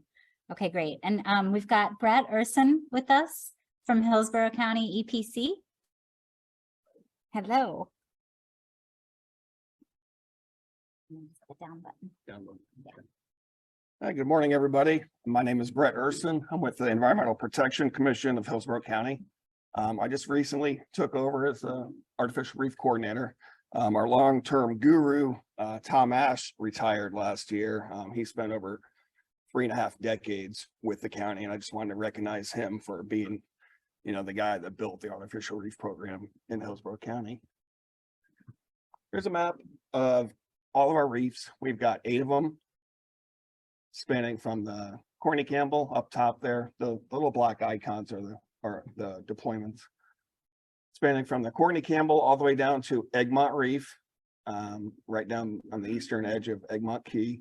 The depths of the reefs are anywhere from 6 feet at Ballast Point Fishing Pier to over 20 feet, 25 feet at Bahia Beach. This might be a little hard to see, but it's just a chart of all the deployments over the years. The artificial reef program began in about 1987 and ran continuously for about 20 years until about 2006. So we've got over 48,000 tons of material in the bay right now and covering about 125 acres. We don't have any open permits right now. We haven't since I've been with the EPC, so we're more of in a monitoring stage. Past few years have been rough, with the COVID, but we would like to get back out there and do some routine monitoring. We do roving diver surveys, counting the fish, looking at the invertebrates. We also do video, GoPro video while we're out there, and we participate in the Great Goliath grouper count. So, and we usually see a couple grouper out on our reef. We specifically go out to the Egmont Key Reef. This past year, the visibility was incredibly poor. I mean, it usually is pretty poor in Tampa Bay, but we didn't see any, I think, for the first time since we've been doing it. Side scan imagery. At the top right, you can see what looks like maybe worms or intestines. Those are old side scan images from machinery that we had like 8-10 years ago. We've recently come into a new vessel with brand new up-to-date electronics, and we're really looking forward to getting back out there and getting some higher resolution side scan imagery. I'd like to add that to our website too. I know some of the other agencies have side scan images on their website, and the fishermen really like that. So, and speaking of, we've got a EPC website you can check out. We have a YouTube channel with videos. We haven't been out there for the past couple of years. We would like to get some more video of our reefs and put them online for everyone to look at. And I guess the biggest update is we've done an epifaunal community study started one in 2004, and we're trying to do every 10 years. Our last one was in about 2016. So coming up, we have a 10-year revisit. And so basically the study was to look at 3 different reefs within Tampa Bay: the Howard Franklin, the Bahia, and Egmont Key, and just to survey the epifaunal invertebrates that are on the reef itself. I can get the report to you. I'm not going to dive real deep into it. This is not in my wheelhouse. We've got our resident PhD, Dr. David Cohen, that wrote the report, so he can answer questions on the specifics of it. But basically, it's to help to evaluate the health of the reefs and document differences between seasonality and over the 10-year span, and changes in the epifaunal community. So the design was to hit those 3 reefs, collect 10 samples at each reef, 1 in the dry season, 1 in the wet season, to compare. So that's 20 samples per reef with a total of 60 samples. It was a lot of work collecting the samples, and I know the lab did a lot of extra work in processing them. It was a big deal. One of the biggest takeaways that we saw was in 2004, we had a really high abundance of green mussels out at a couple of the reefs. They really kind of dominated. But when we went back in 2016, they were pretty much all gone. They weren't completely gone, but nowhere near the numbers that we saw in 2004. And I think it can be attributed to the temperature sensitivity of the mussels. We had some really cold winters back in 2009, 2010, even 2008. And we think that kind of knocked them back. So that's a good thing. Oh, and I must mention that these 2 studies were funded by FWC. So we look forward to, in the next couple of years, revisiting this study and probably hopefully procuring another grant. And this is just a slide of our website. On the left-hand side there, you see the little map of Tampa Bay. We've got the yellow flags. We've got other counties in there too, but the yellow flags are our reefs within Tampa Bay. You can drill down on those, and they give some information like the material that's out there, the size of the reef, the depth, the longs, and everything. We do want to update this page a little bit. We'd like to add some newer photos and some newer links to the YouTube channel. And then we also have a YouTube channel, Tampa Bay Artificial Reefs, at TV Art Reefs. We've got close to 40 videos on there. And again, it hasn't been updated for quite a few years now. So we're looking forward to getting back out there and shooting some GoPro video.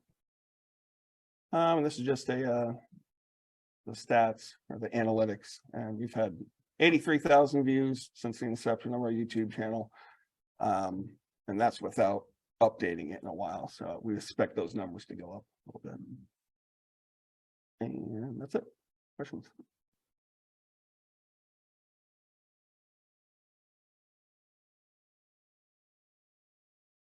Don't go anywhere. Do you have any questions for Brett? Jay. Maybe Dave can weigh in as well.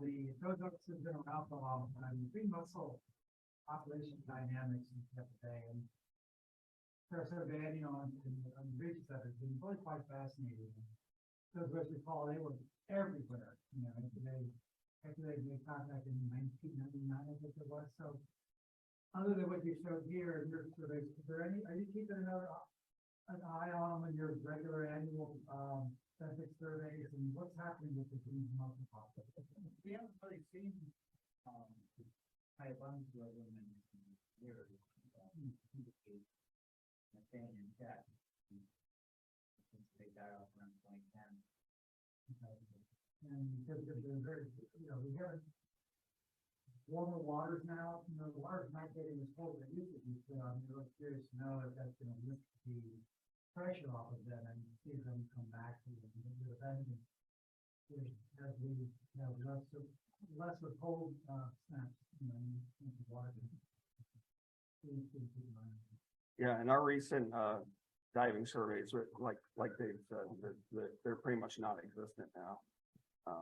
Yeah, we do look out for them. Yeah, it's one of the things that we look out for when we're doing our surveys. Is there a saline association for them, a range, or is it freshwater down there, estuarine, or?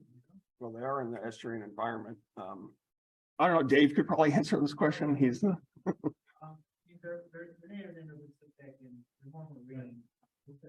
So, when we did our initial survey in 2004, the past abundances were kind of actually further up, you can't say around Fort Campbell. Our Franklin is kind of mid-20s, like 2000. And I mean, they are still present in Tampa Bay, but the park already started but don't seem to be as widespread. And it's okay to find like that small juvenile one that can the oysters. I was just curious if there's sea level rise implications with that increased salinity in estuaries as well. That might have died that, but if a marine polyp or marine oriented species probably. Yeah. And our annual benthic collection isn't really on hard bottom surfaces at all, so we wouldn't normally see it like stuff. Well, I've seen them all over, like even in the downtown St. Pete, where I used to practice in my presentation. Just second page, we're seeing on Sarasota Bay and maybe kind of Lennon Bay, couple, but they not bad. And then, I don't know about invasive species biology, but it was pretty interesting. I did see some nice size from some hard bottom areas around the island. So it'll be interesting when they put the logs out there and they're seeing something. And I know that EPC was really involved in the monitoring after Piney Point as well. And I don't know if that's like data to come, but any impacts on the benthic community there? Yeah, we did take extra samples. Dave, I wasn't part of that program, but Dave might be able to. Yeah. On the dashboard. Yeah.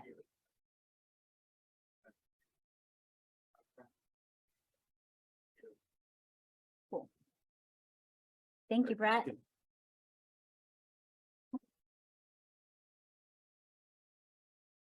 Okay, Pinellas, Chuck, I'm just gonna have you come on up. Got Chuck Mangio from Pinellas County. He's been with the County Artificial Reef Program for 22 years. So you and Keith started at the same time? We did actually, same year. Thank you, everybody. It's so good to see so many of you here. Can everybody hear me okay? So I'm Chuck Mangio. I'm with the Pinellas County Artificial Reef Program. Been with the Artificial Reef Program since 2001. Our program might be a little bit different on how other counties operate. Pinellas County operates out of our solid waste department. So primarily I'm a manager for our solid waste facility. But we operate our program here out of solid waste as part of a diversion program of materials. Honestly, the reason it's there is because the funding source is stable and reliable to continue a program like artificial reefs. So we primarily look at second use materials. So we're looking at materials that are otherwise going to end up in the waste stream and make beneficial use out of them. Primarily, we do that for fishermen and divers to use recreationally. So most of our reefs are located around those areas that are easy to access. We've got some diverse locations in different depths of water, and all the way spanning from our North County to our South County.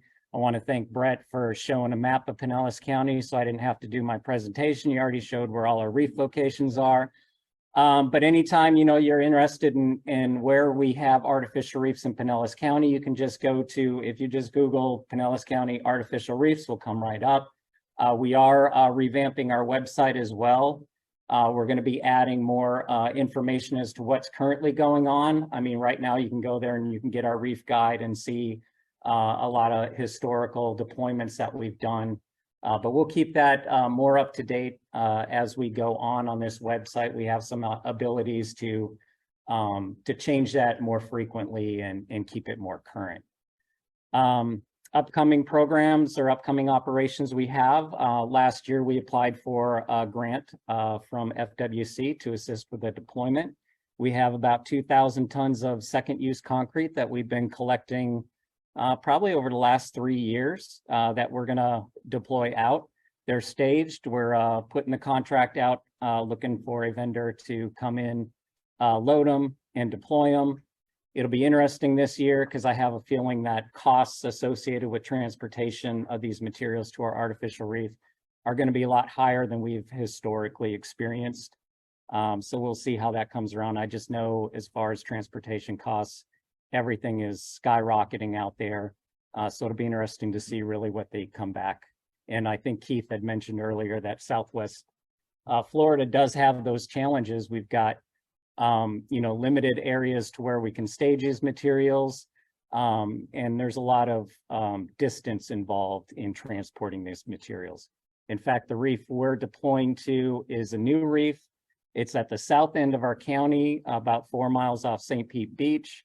It's going to be a 19, almost 20 nautical mile haul from our staging area to that location. And it's going to take multiple trips, I'm sure. So we'll see how that goes. Additionally, we also applied for a NOAA grant recently. Our county administration had gotten word that NOAA, through a bipartisan, was it the infrastructure? Yeah, bill, that they were looking for projects, large scale marine debris projects. So we, our county administration asked us to look into that grant.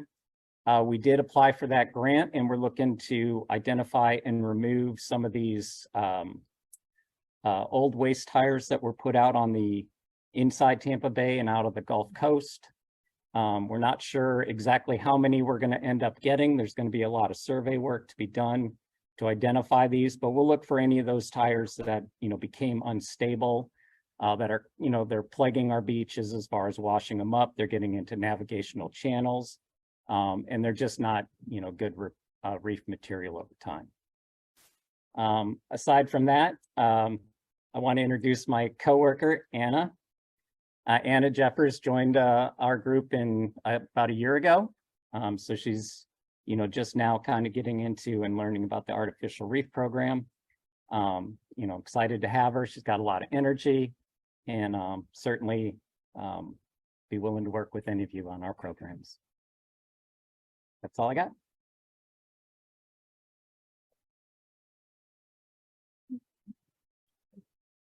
Are there any questions for Chuck in Pinellas County? Jay? Chuck, a couple questions. One's serious, one's kind of funny. First serious one, do you have selection criteria for your secondary use materials? We use pretty much the same criteria that I think anyone should be using. You look at the artificial reef guide that's out there as far as, what is proven to be good material. And obviously, number one is going to come up with concrete. High density concrete with reinforced structure. Rebar seems to do very well in that environment, last a long time. It's got it's compatible, so it's going to attract and it's going to hold that attachment to it and really develop. Additionally, that material is durable enough that you can stack it. So you put it off that barge, you can stack it up high, you get all those interstitial spaces, you make a complex structure out of that. It's not going to settle in, it's not going to get buried. It's always going to stay exposed, and it just makes a really good reef material. You have to snap off the rebar? Yeah, we always trim them off, try to trim them as flush as possible. Obviously, through handling, once you get them onto the barges, once you push them off, they may additionally break. Haven't experienced any real issues with that over time. So, just trimming them off before we put them out seems to do the job. My opposite question, you didn't ever translate fluid one. No, it's not me. I know what you're saying. Keith? Chuck, given your, location in the solid waste department and your experience working with secondary use materials, what thoughts or advice do you have on the, I guess I've noticed a reduction in the number of donations So, what have you found are the motivating factors to, vendors or owners of this material donate those materials that required? Yeah, it has slowed down a lot over the years as far as donations coming to us. Really what we're having to do is do a little bit more outreach on that aspect, that we exist as a program. Oftentimes these materials have come to us because the companies that have these materials or people that have these materials end up being fishermen and users of these artificial reefs. So they'll go a little bit out of their way. They'll spend a little bit of money transporting these materials to those sites just for the beneficial use aspect of them. But really, you've got to get out there and you've got to try to make contact with some of these larger companies that come into contact with that material on a regular basis. For a while there was really not much interest in giving it to us because the material appeared to be valuable to those construction companies that often get a hold of it. They like to crush it up. They like to reuse that material. Metal had a value, so they pull the metals out of them and recycle those as well.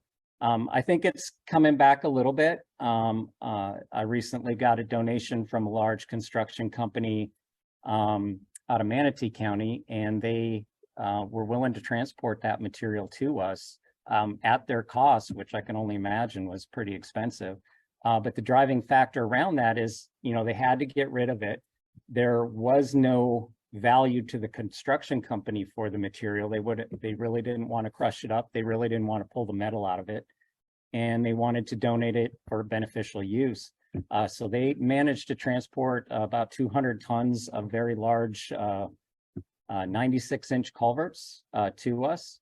I didn't even have the equipment to unload it. They went and rented their own loader put it over to our facility to unload it for us. So, really, I think we've got to touch with those people, tell them the benefits of the program and try to build some relationships out there with some of these larger companies. And I think the material will show up.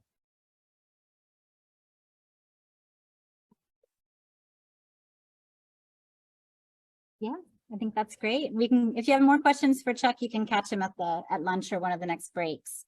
Pasco County. We're here, we're just starting to get back in. Yeah. Do you guys want to say anything on the mic? Back in the game. Pasco's here. They're back in the game. They're in the back of the room. So you guys check them out. You sure you don't want to come up real quick? So everybody stand up at least. Stand up. Everybody take a peek at Pasco County.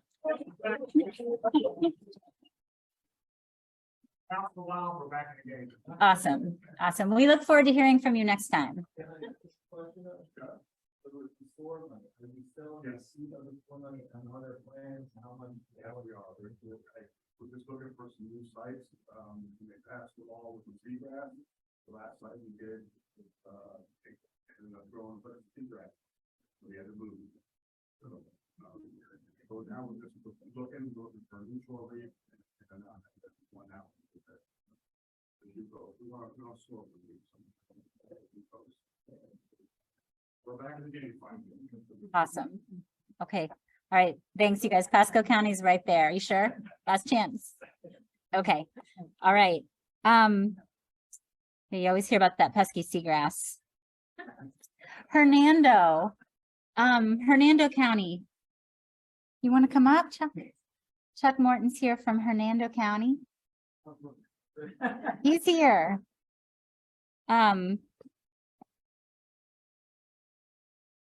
Hey, Mark Edwards, do you have a presentation or are you just going to talk? Okay. All right. All right.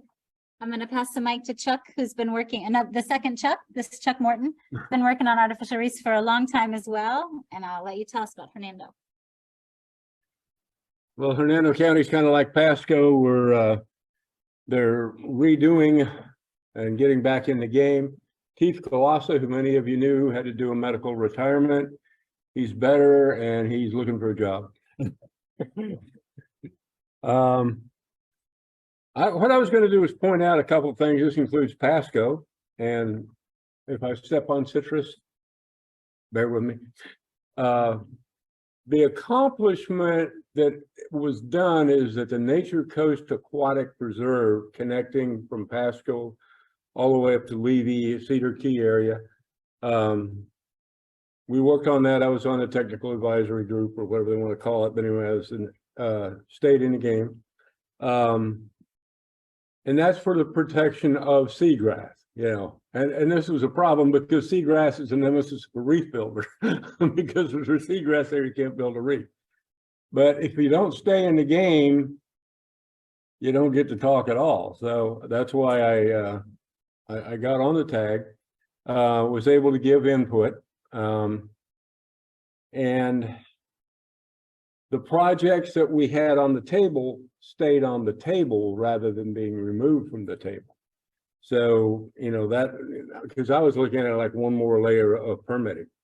Hernando's problem is from a guest standpoint of view, there's only less than 200 parking spaces for both. So if you come to go in and go offshore, there's only 200 spaces. And the people who live on the coastline have the not in my backyard attitude to a large extent. So they're not really pushing, you know, they're not looking to, you know, they got the reefs, but they're not looking to expand it and share it. I hate to say that, but that's the truth. So it's necessary to look at projects that can be done closer in, oyster reefs, shoreline restoration. I was able to do a shoreline restoration with private funds in Linda Pedersen Park, which was a county park. And so we were able to get around, not have to do a DEP and Corps of Engineers thing. The attorney said, no, that'd be all right. So we just got it done. In other words, get out of my way. I'll get it done, and then you can come enjoy it. And so we were able to do that part. We're trying to get more done. The monitoring has been pretty good. That's been transferred. It just blew out of my head. Red tide monitoring got transferred over to waterways. It was being done by private individuals.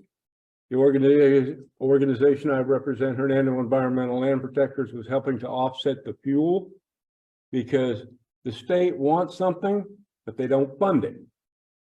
So private donations were having to go. So our waterways department is doing those right now. Through University of Florida NIFAS program, we have a scallop sitters where we capture scallops, put them in cages, monitor them so that they will breed and return them loose at the end of the season. They got stolen last year in many cases. Our scallop population crashed. It was like 1.8 scallops per 100 meters, 100 square meters. That's not very much.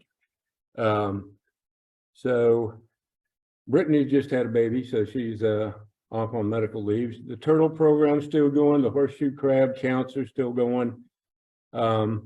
Oyster reefs are on the table, and I want to pass along on the oyster reef. We did a football shape, and it was thicker. If you're building an oyster reef, don't make it thick because the center doesn't work for you. The reefs that were shown that were shallower, where there's more surface area for the volume, are much better and have a better recruitment rate. And so that's my tips to pass along. Thank you.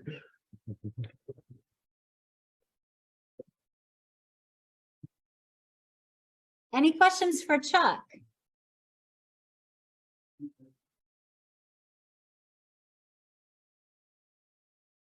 You sure? Okay, Mark, come on up for Citrus County. There you are. He's looking for you. Mark Edwards from Citrus County. Good morning. Yep, Mark Edwards, Citrus County. Just a quick update. We have one active artificial reef off our coast. We started that in 1985. It's about 32 acres in size. We were pretty active for many years, but like everybody else, the last few years, we've not been very active. We have put in for some restore funding. We think we're pretty close to getting that. We've got several thousand tons of bridge material from the old Highway 19 bridge. We have the barge canal. So we have access to that. We have it stockpiled, and we'll be moving forward with doing some offshore stuff in Citrus County. Also, we're looking at doing a 10 inshore reefs. One of the complaints we get is so shallow in Citrus, you got to go so far out. Our reef's 24 miles and 30 foot of water at high tide, so not very deep out there. So one of the things we got to ask for is to do some inshore reefs. We have a lot of seagrass in the area. It's proven to be pretty difficult, but we think we're going to do that. Restore is requiring that we do a feasibility study. We're about 80% into that. And then the last thing, we're also working with Reef Innovation and CCA and Duke Energy, and about maybe moving forward with doing a single inshore reef as well. So that's about it for Citrus. Thank you.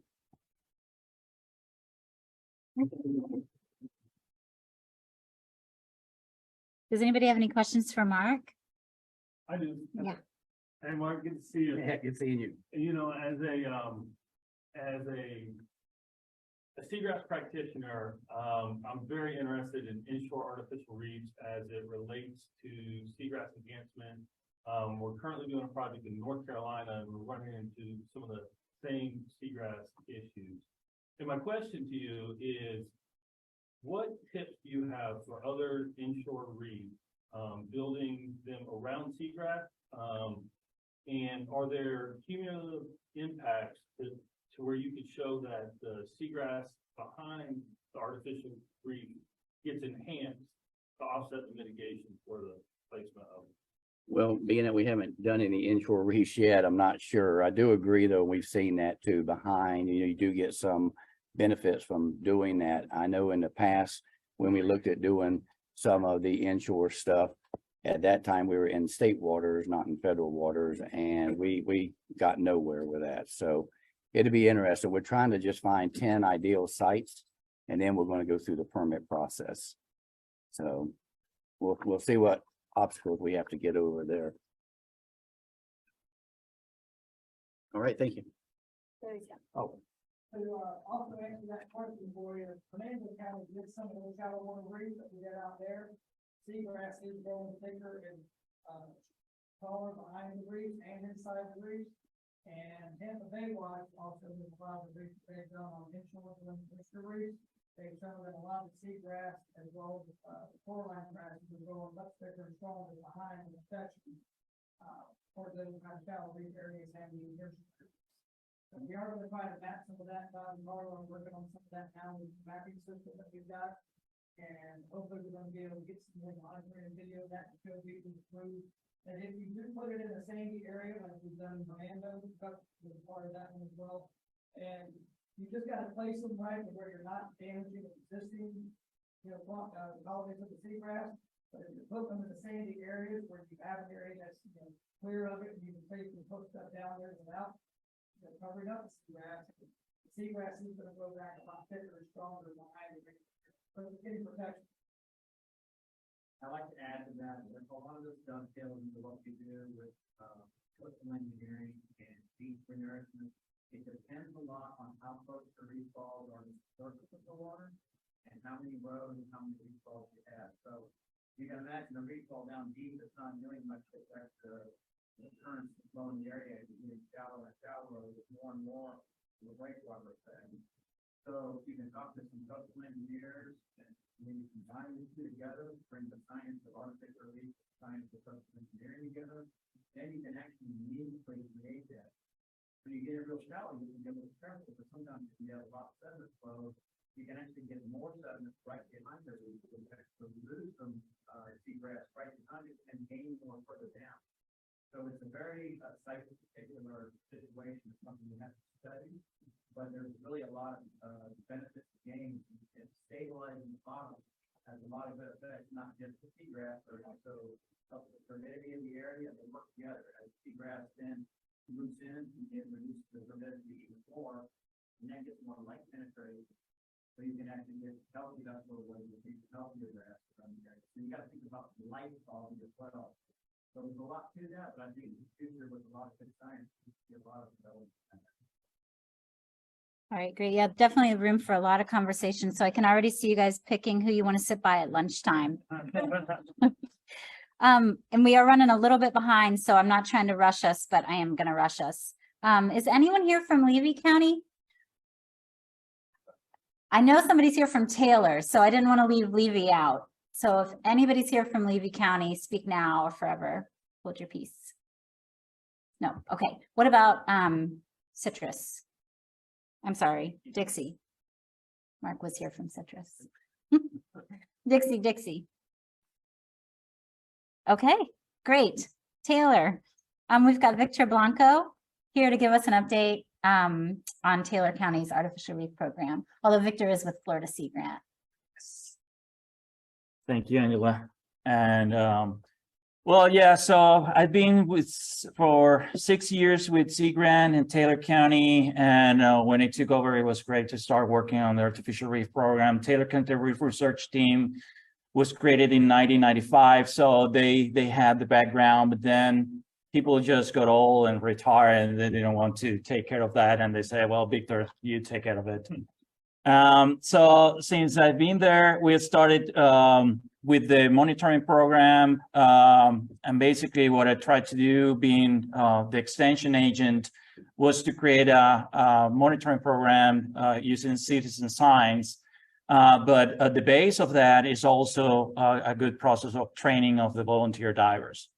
Before I go there, it's not 2020, in 2019, we deployed 64 limber cubes at Boca Reef. Boca Reef is located 22 miles offshore, about 50 feet of water. And also we started, the permit expired in 2019, and we started the process not only to get it re-permitted, but also to expand the area from 1 square nautical mile to 4 square nautical miles.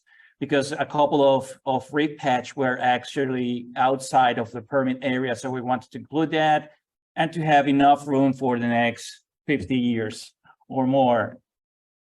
We know from previous side scan that we have a lot of light bottom, but certainly there are some sandy patches in the area that will fit or future deployments. Also, with the we had an agreement, memorandum of understanding with Anderson, Colombia. They are building two, or what they want to support, the 2 offshore artificial reefs. These are about 62 to 64 miles offshore, about 90 feet of water, and basically they want to use secondary use material to build those artificial reef. In conversations with FWC. Possibly we're gonna use different source of funding to do that in the near future. For now, we also went through the evaluation of 2 inshore artificial reef sites, the same as you have heard.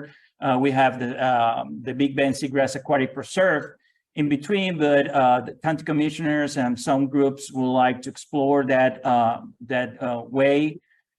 We found 2 potential sites, and we did some surveys in the areas, but the stability of the sediment is not proper for that. And also we have been coming into the discussion of what type of reefs structure we will place there and what type of fish assemblages we would expect to hold. So is still in under evaluation, but not sure if that's going to be something we're going to do in the future. Is it still in the pipeline, but doesn't look too good in the long term. Going back again to the Citizen Science Monitoring Program now, March 25th, we're holding the training in Visiting Hatchie Community Center. This is our 3rd monitoring training program for volunteer divers. And basically we train them on fish identification and fish counts. Fish identification was tailor-made for what we see. We know that Professor Bill Limber has been studying our area for many years. So we had a list of fish that are common to artificial reef in our area, and we tailor the fish ID training based on that list. Also, we created through the reef research team a YouTube channel as well. So every time we go, we take short videos, 30 seconds, 1 minute, and we upload that there. Therefore, is accessible for anglers and divers. By request this year, I was contacted by a group of divers from Orlando, and they're mainly Spanish-speaking divers. And so I'm gonna offer in April, late April, a second training, but that's gonna be in Spanish. So if anyone wants to reach out to that audience, feel free to reach out to me. I will love to help if that's a possibility. I'm also trying to get involved with people from Tallahassee and Wakula Dive Center, FSU in Tallahassee, to see if we can create another groups that can help, monitoring efforts in other reef areas in the Big Bend region in general. So I think that's what I have for now. If you have any question, more than glad to answer.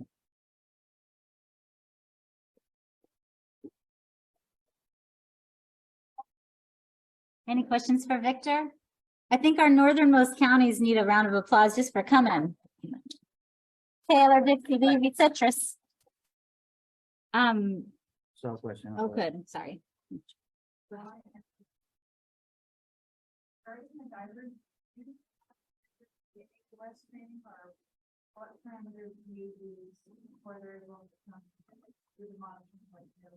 Okay, so I have basically I have two groups. I have those who are related to the universities, whether it's UF or FSU, and they need to be AAUS certified, and we need to have the letter of reciprocity in order to participate. And then I have other volunteers who are not related to the university, and most of the time that can be a logistical challenge because I need to have two boats, one with the scientific divers and one with all the volunteers. Well, we try to go at the same time, and I try to join both groups in order to help them go, especially the first dive. They want to get familiar with it. One of the feedbacks that we received during the first training was to have a pool session after the training so they can practice before going into the reef how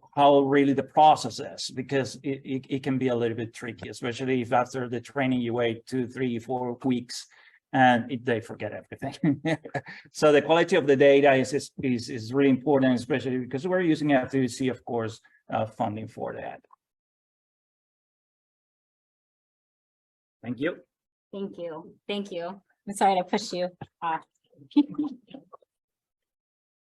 Okay, our next speaker is Dr. Matthews, Dr. Hayward Matthews, who's been working on artificial reefs since the 60s. You guys, we talked about him a little bit a minute ago at the very beginning of the workshop, but he became an instructor of marine biology for St. Pete College in 1967.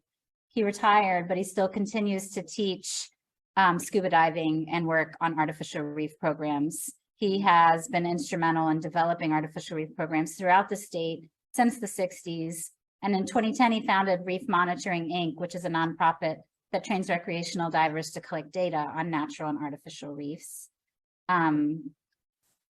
Hayward is going to give us an update on Veterans Reef. And I'm going to just get you going here. Hang on one second.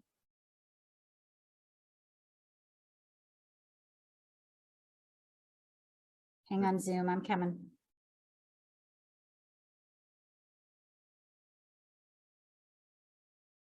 All right. I did hit the button on the end. You just hit, yep, this button right here. Okay. Okay. I've actually been in, I guess, pretty long time, turns out. In the spring of '99, I was hired by Pinellas County to design an artificial reef for North County waters and to help obtain the state and rifle permit. Is that working? Yeah, perfect. I'm just going to take this off. We picked the site we picked in was a firm sand bottom with a lime 2 inches of sand over limestone bottom. At the same time, we found a natural reef that was about maybe a little less than a mile away. So I actually went out there then while we were getting the permit process, which took a while. Then I went out and did a fish and invertebrate count on the natural reef to see what the impact was going to be once we started the artificial reef.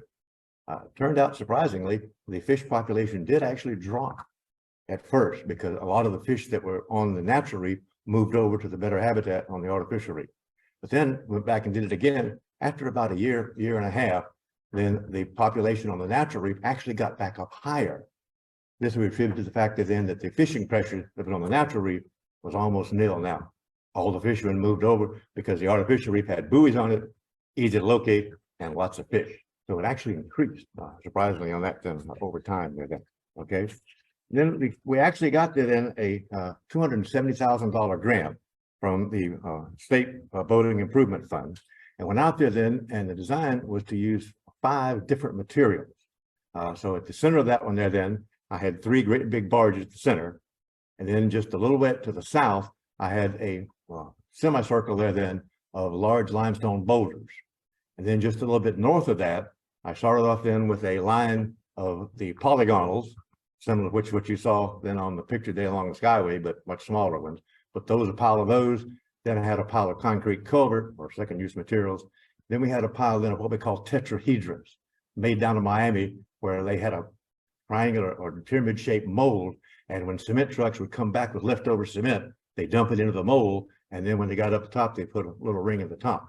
So we got a bunch of those in that were solid, about so tall there then, that we put in a pile. So we had the 3 piles there then north, the polygonal tetrahedrons and the culvert, and then the natural material. And as we expected, the barges then really attracted a lot more fish, a lot bigger fish, and actually large amounts there then of Goliath grouper, although that wasn't what we called them back in those days then. Matter of fact, up until they changed the law at 90, I would go out there then with a spear gun and go ahead and pop what we called the Jewfish back then. And it was kind of ironic feeding a bunch of Baptists. I'd feed 200 Baptists with a Jewfish. Jesus took 3 fish to make the multitude, and I could do it with 1 fish. But then after that, we came along and we had donated there then a Neptune bomber that was at the airport there then, at Tampa Airport there then. And we actually put it in, and I chained it onto a steel barge and towed it out there then, used explosives, sank it down to the bottom. Unfortunately, after about maybe 6 months or so, a storm came through with a long period of wave and just tore my plane all to pieces. So the only thing that was left then after that there then was I had the wings that took off separately. I had to take the wings off ahead of time because otherwise it wouldn't get through the bridges to bring it around from Tampa Bay around to the reef site offshore there then. Okay. Anyway, though, we got the Neptune bomber on there then. And again, it simply just didn't last that long. It was a nice idea. But for a long time then, after that was torn up, I called it Veterans Reef when we started in 99, but it really didn't have anything that was having to do anything with veterans here then. And so that was a little bit of a problem there then. And I was looking around trying to find, for some years there, trying to find some more Army tanks or Army personnel here, something else I could put out there then, and really wasn't having any luck at that at all. So then I said, okay, I'm going to design this reef there then. For 60 years, I've been building artificial reefs to attract fish and fishermen and divers. Now I have a different idea. Now with Veterans Reef then, I was really going to build it so it would not attract fish. And I realized there then with the things like the bombers and the tanks and the various military type thing, really what was really operating those things was not the machine itself. It was instead the men and women who were operating those planes and bombers and tanks. So I came up with the idea there then, and instead to build a reef there then that was made up of life-size concrete statues. Turns out we found 12 of these things. They're full life size, made up of 7,000 PSI concrete. Matter of fact, the concrete was so hard, had to get a special drill to actually put a hole to mount the darn things there then. Okay, and we should have a picture there. Oh, I think I may have pushed the wrong button accidentally here. Yeah, I think it's. Can you get back to the first one? Yeah. What I did then was, here we started off there. This is what it looked like on land. You can't see the whole thing on the water. But what I had there then was the statues there then, 12 of them in a circle. And then right in the middle, I had a concrete monument, 5-sided, and it had a bronze emblem with the Army, Navy, Air Force, Coast Guard, and Marine there then in that center. So that in the center, and then a 100-foot circle there then with the, you can see them positioned around the side there then. Okay. Then one thing I couldn't find though was a Coast Guard statue. Okay. It had lots of Army, Navy, Air Force, Marine, no Coast Guard. So then about a short time after that there then the men, some of you may remember that then back about 42 years ago, the Coast Guard buoy tender Blackthorn was leaving Tampa Bay, had a collision there then with a tanker. The anchor came off the front, turned it upside down. The boat went down about 2 in the morning there then, and about 40, 50 feet of water between Skyway and Egmont. Imagine the terror there then upside down. Turned out there was a young Coast Guard guy, 18 years old, hadn't even been in the Coast Guard a full year. Name was Seaman Flores. He there then with the boat upside down and on the bottom, he then took his belt off and tied open the locker there then where the life jackets were at and was handing them out. Then shortly after that, he came to the surface, and when he got to the surface, there was another Coast Guard, one of his fellow crewmen who couldn't swim. So he took off his life jacket and gave it to the guy who couldn't swim. Unfortunately, he and 26 others, Coast Guard men, 25 others, perished there then in the sinking. The Coast Guard then came along and awarded him then their highest peacetime medal. So the people down at the Coast Guard station there, within about 2 weeks, they raised $15,000.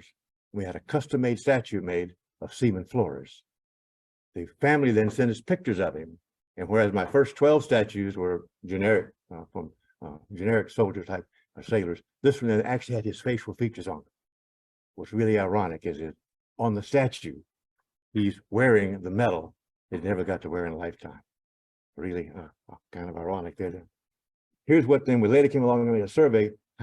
I called it the Circle of Heroes. Turned out with the way the barge couldn't reach out that far, I really got an ellipse of heroes. The first few statues were in a circle, but then I thought they had a 100-foot boom. I thought it could reach out 100 feet. Turns out a 100-foot boom, you only reach about half of that. So you see the first half of the circle looks nice, and the rest of them are not really all that great as far as that's concerned. Here's what, these are some of the polygons we put on the Veterans Reef. And then here we have the soldiers down there then in the circle there then. Each one is at a concrete slab that we poured and are actually bolted to it as it sticks up there then.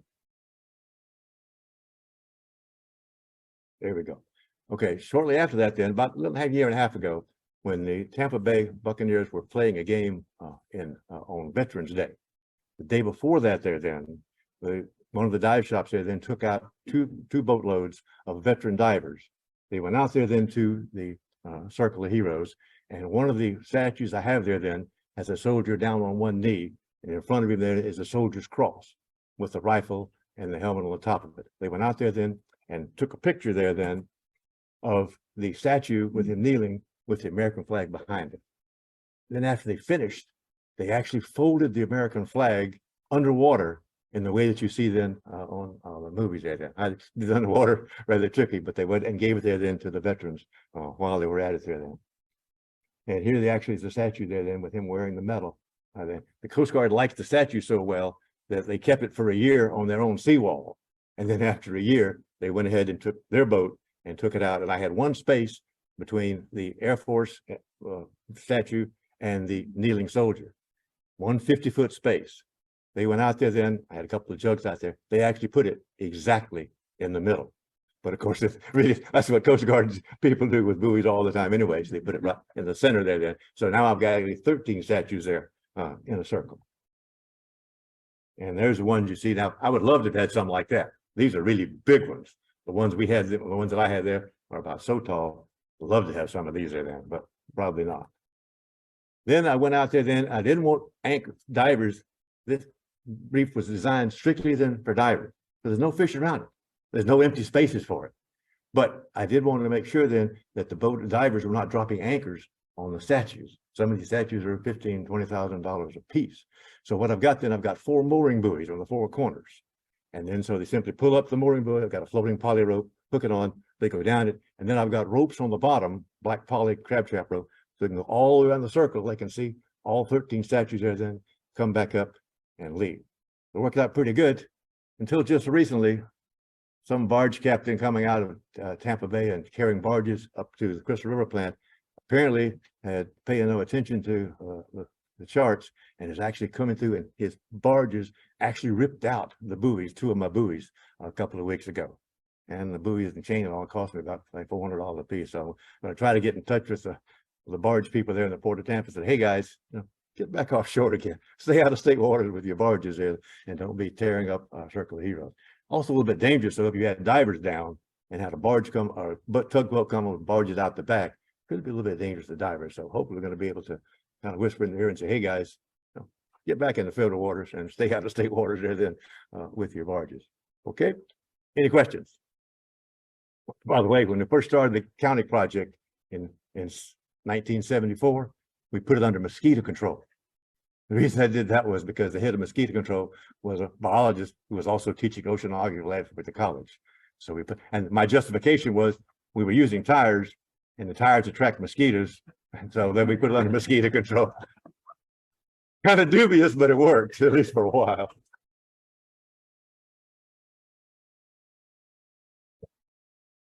Don't go anywhere, Hayward. They might have some questions for you. Does anybody have any questions for Hayward? Just a quick question. I haven't been out there in a long time. Are the statues, I know there are 4 bolts holding the frame that they originally came on and then bolted through to a larger slab of concrete. 6 foot by 6 foot, 6 inches thick with 1 inch stainless steel bolt.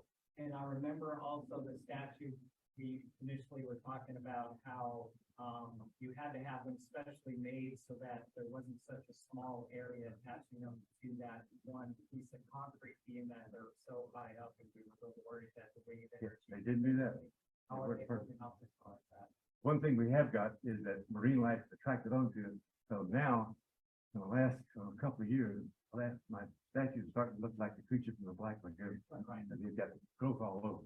So about 2 weeks ago, I had 10 midship come from the Naval Academy, came down and went out and spent in 2 dives there that actually going on the bottom with putty dives and scraping. So I've got half the statues have been cleaned now, and then hopefully we'll get some more groups there. And that's like, I think the midshipmen they come back.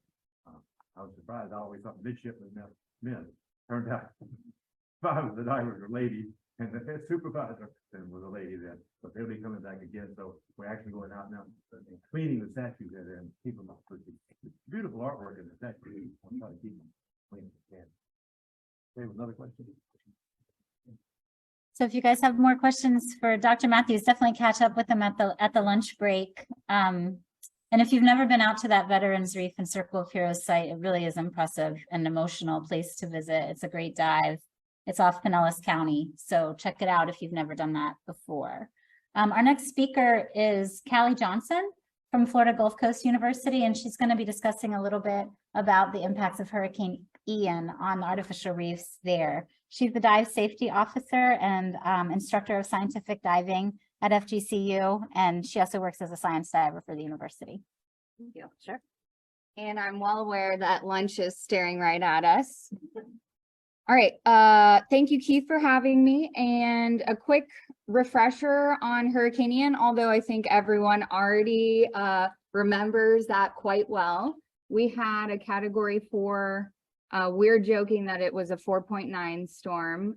Hit Cape Costa, which is the northern edge of Lee County. As far as we can tell, based on our surveys, it impacted all of our artificial reefs in the county, at least to 70 feet, which is the depths that we've dove to so far. Obviously, we're more limited since we had pretty much a direct hit to our facilities as well. And it also impacted artificial reefs at least 41 nautical miles away from Cape Costa. And some of you may have seen where Hurricane Charlie would have actually fit in the eye of Hurricane Ian. So that gives you an idea of the power of the storm. We had storm surge on Sanibel and Fort Myers Beach from 10 to 15 feet. And Sanibel Captiva Conservation Foundation has a wave buoy several miles offshore of Sanibel, which recorded a 50-foot wave right offshore. So that gives you probably an indication of what I might be continuing to talk about. I'd like to thank our partnership with FIO and SCCF for helping us conduct our research surveys in October, January, and then we have another one coming up in March. So here are some of our reefs in Southwest Florida. The reefs on the map on the left that we sample are Ark and Edison, but I just wanted to show you a side-by-side comparison of where the storm track was when it came on land. The reason we are researching these sites is for harmful algal blooms, but it also happens to make it a really interesting research site for pre and post Ian. So starting with our towers, which was closest to the storm track, those are metal radio towers. I'll talk more about those. We also research at 240 Ledge, which is a natural limestone ledge. We go to Edison Reef, which is scattered bridge rubble that is piled on top of itself in some places. And then we go to Foot Family Reef, which is bridge rubble piles in several locations. Some of the effects, and you can see I highlighted the locations of the reefs that I just talked about.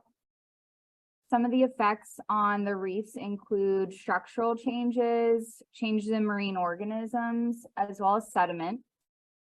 My background is diving, so I brought some cronies along with me to help me with any of the scientific terms if anybody has questions about that. As you can see, Ark in the top left in 60 feet of water was only 18 nautical miles as the crow flies from Cape Costa, and it had some of the greatest impacts, as well as Edison, which is the second closest to the storm track. I'll talk a little bit about Ark. So Keith was nice enough to provide Ark in its form before it was dropped in. And that's how it looked underwater before the storm.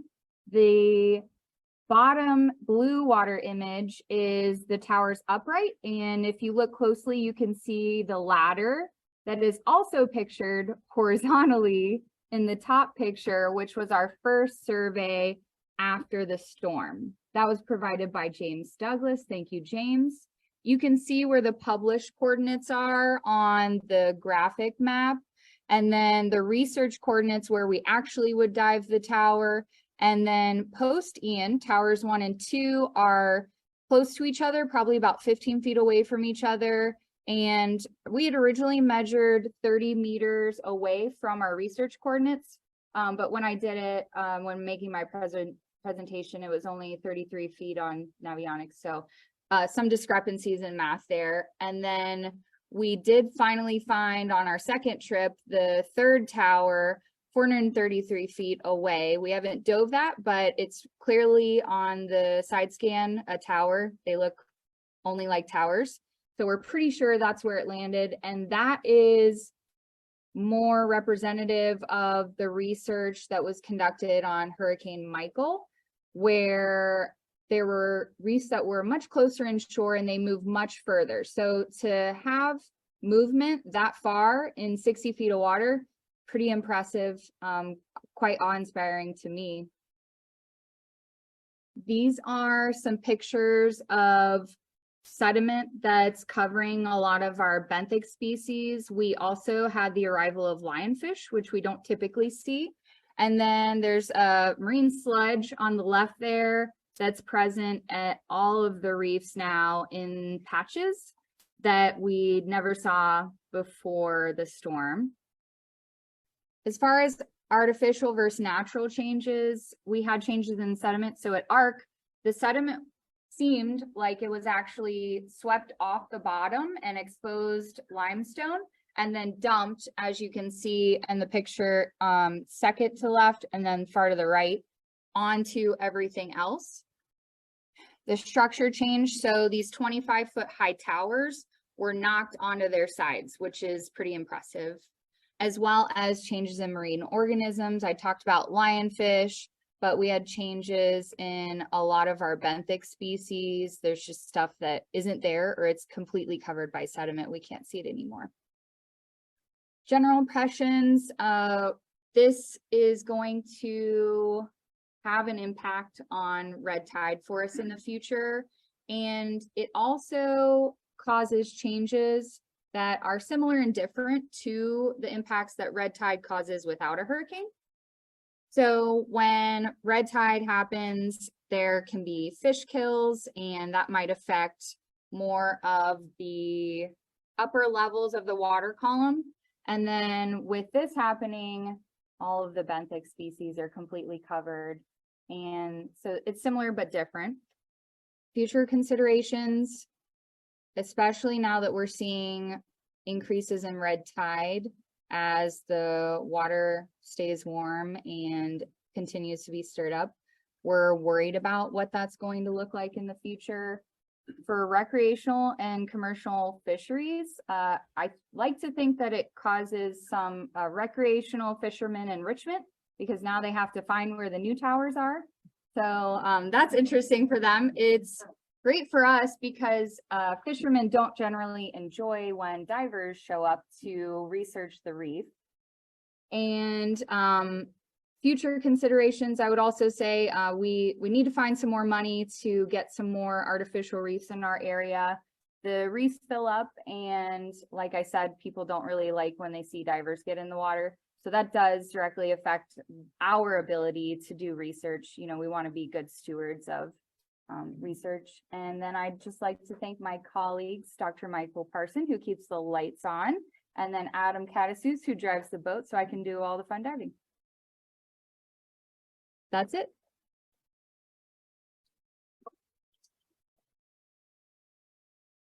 Yes.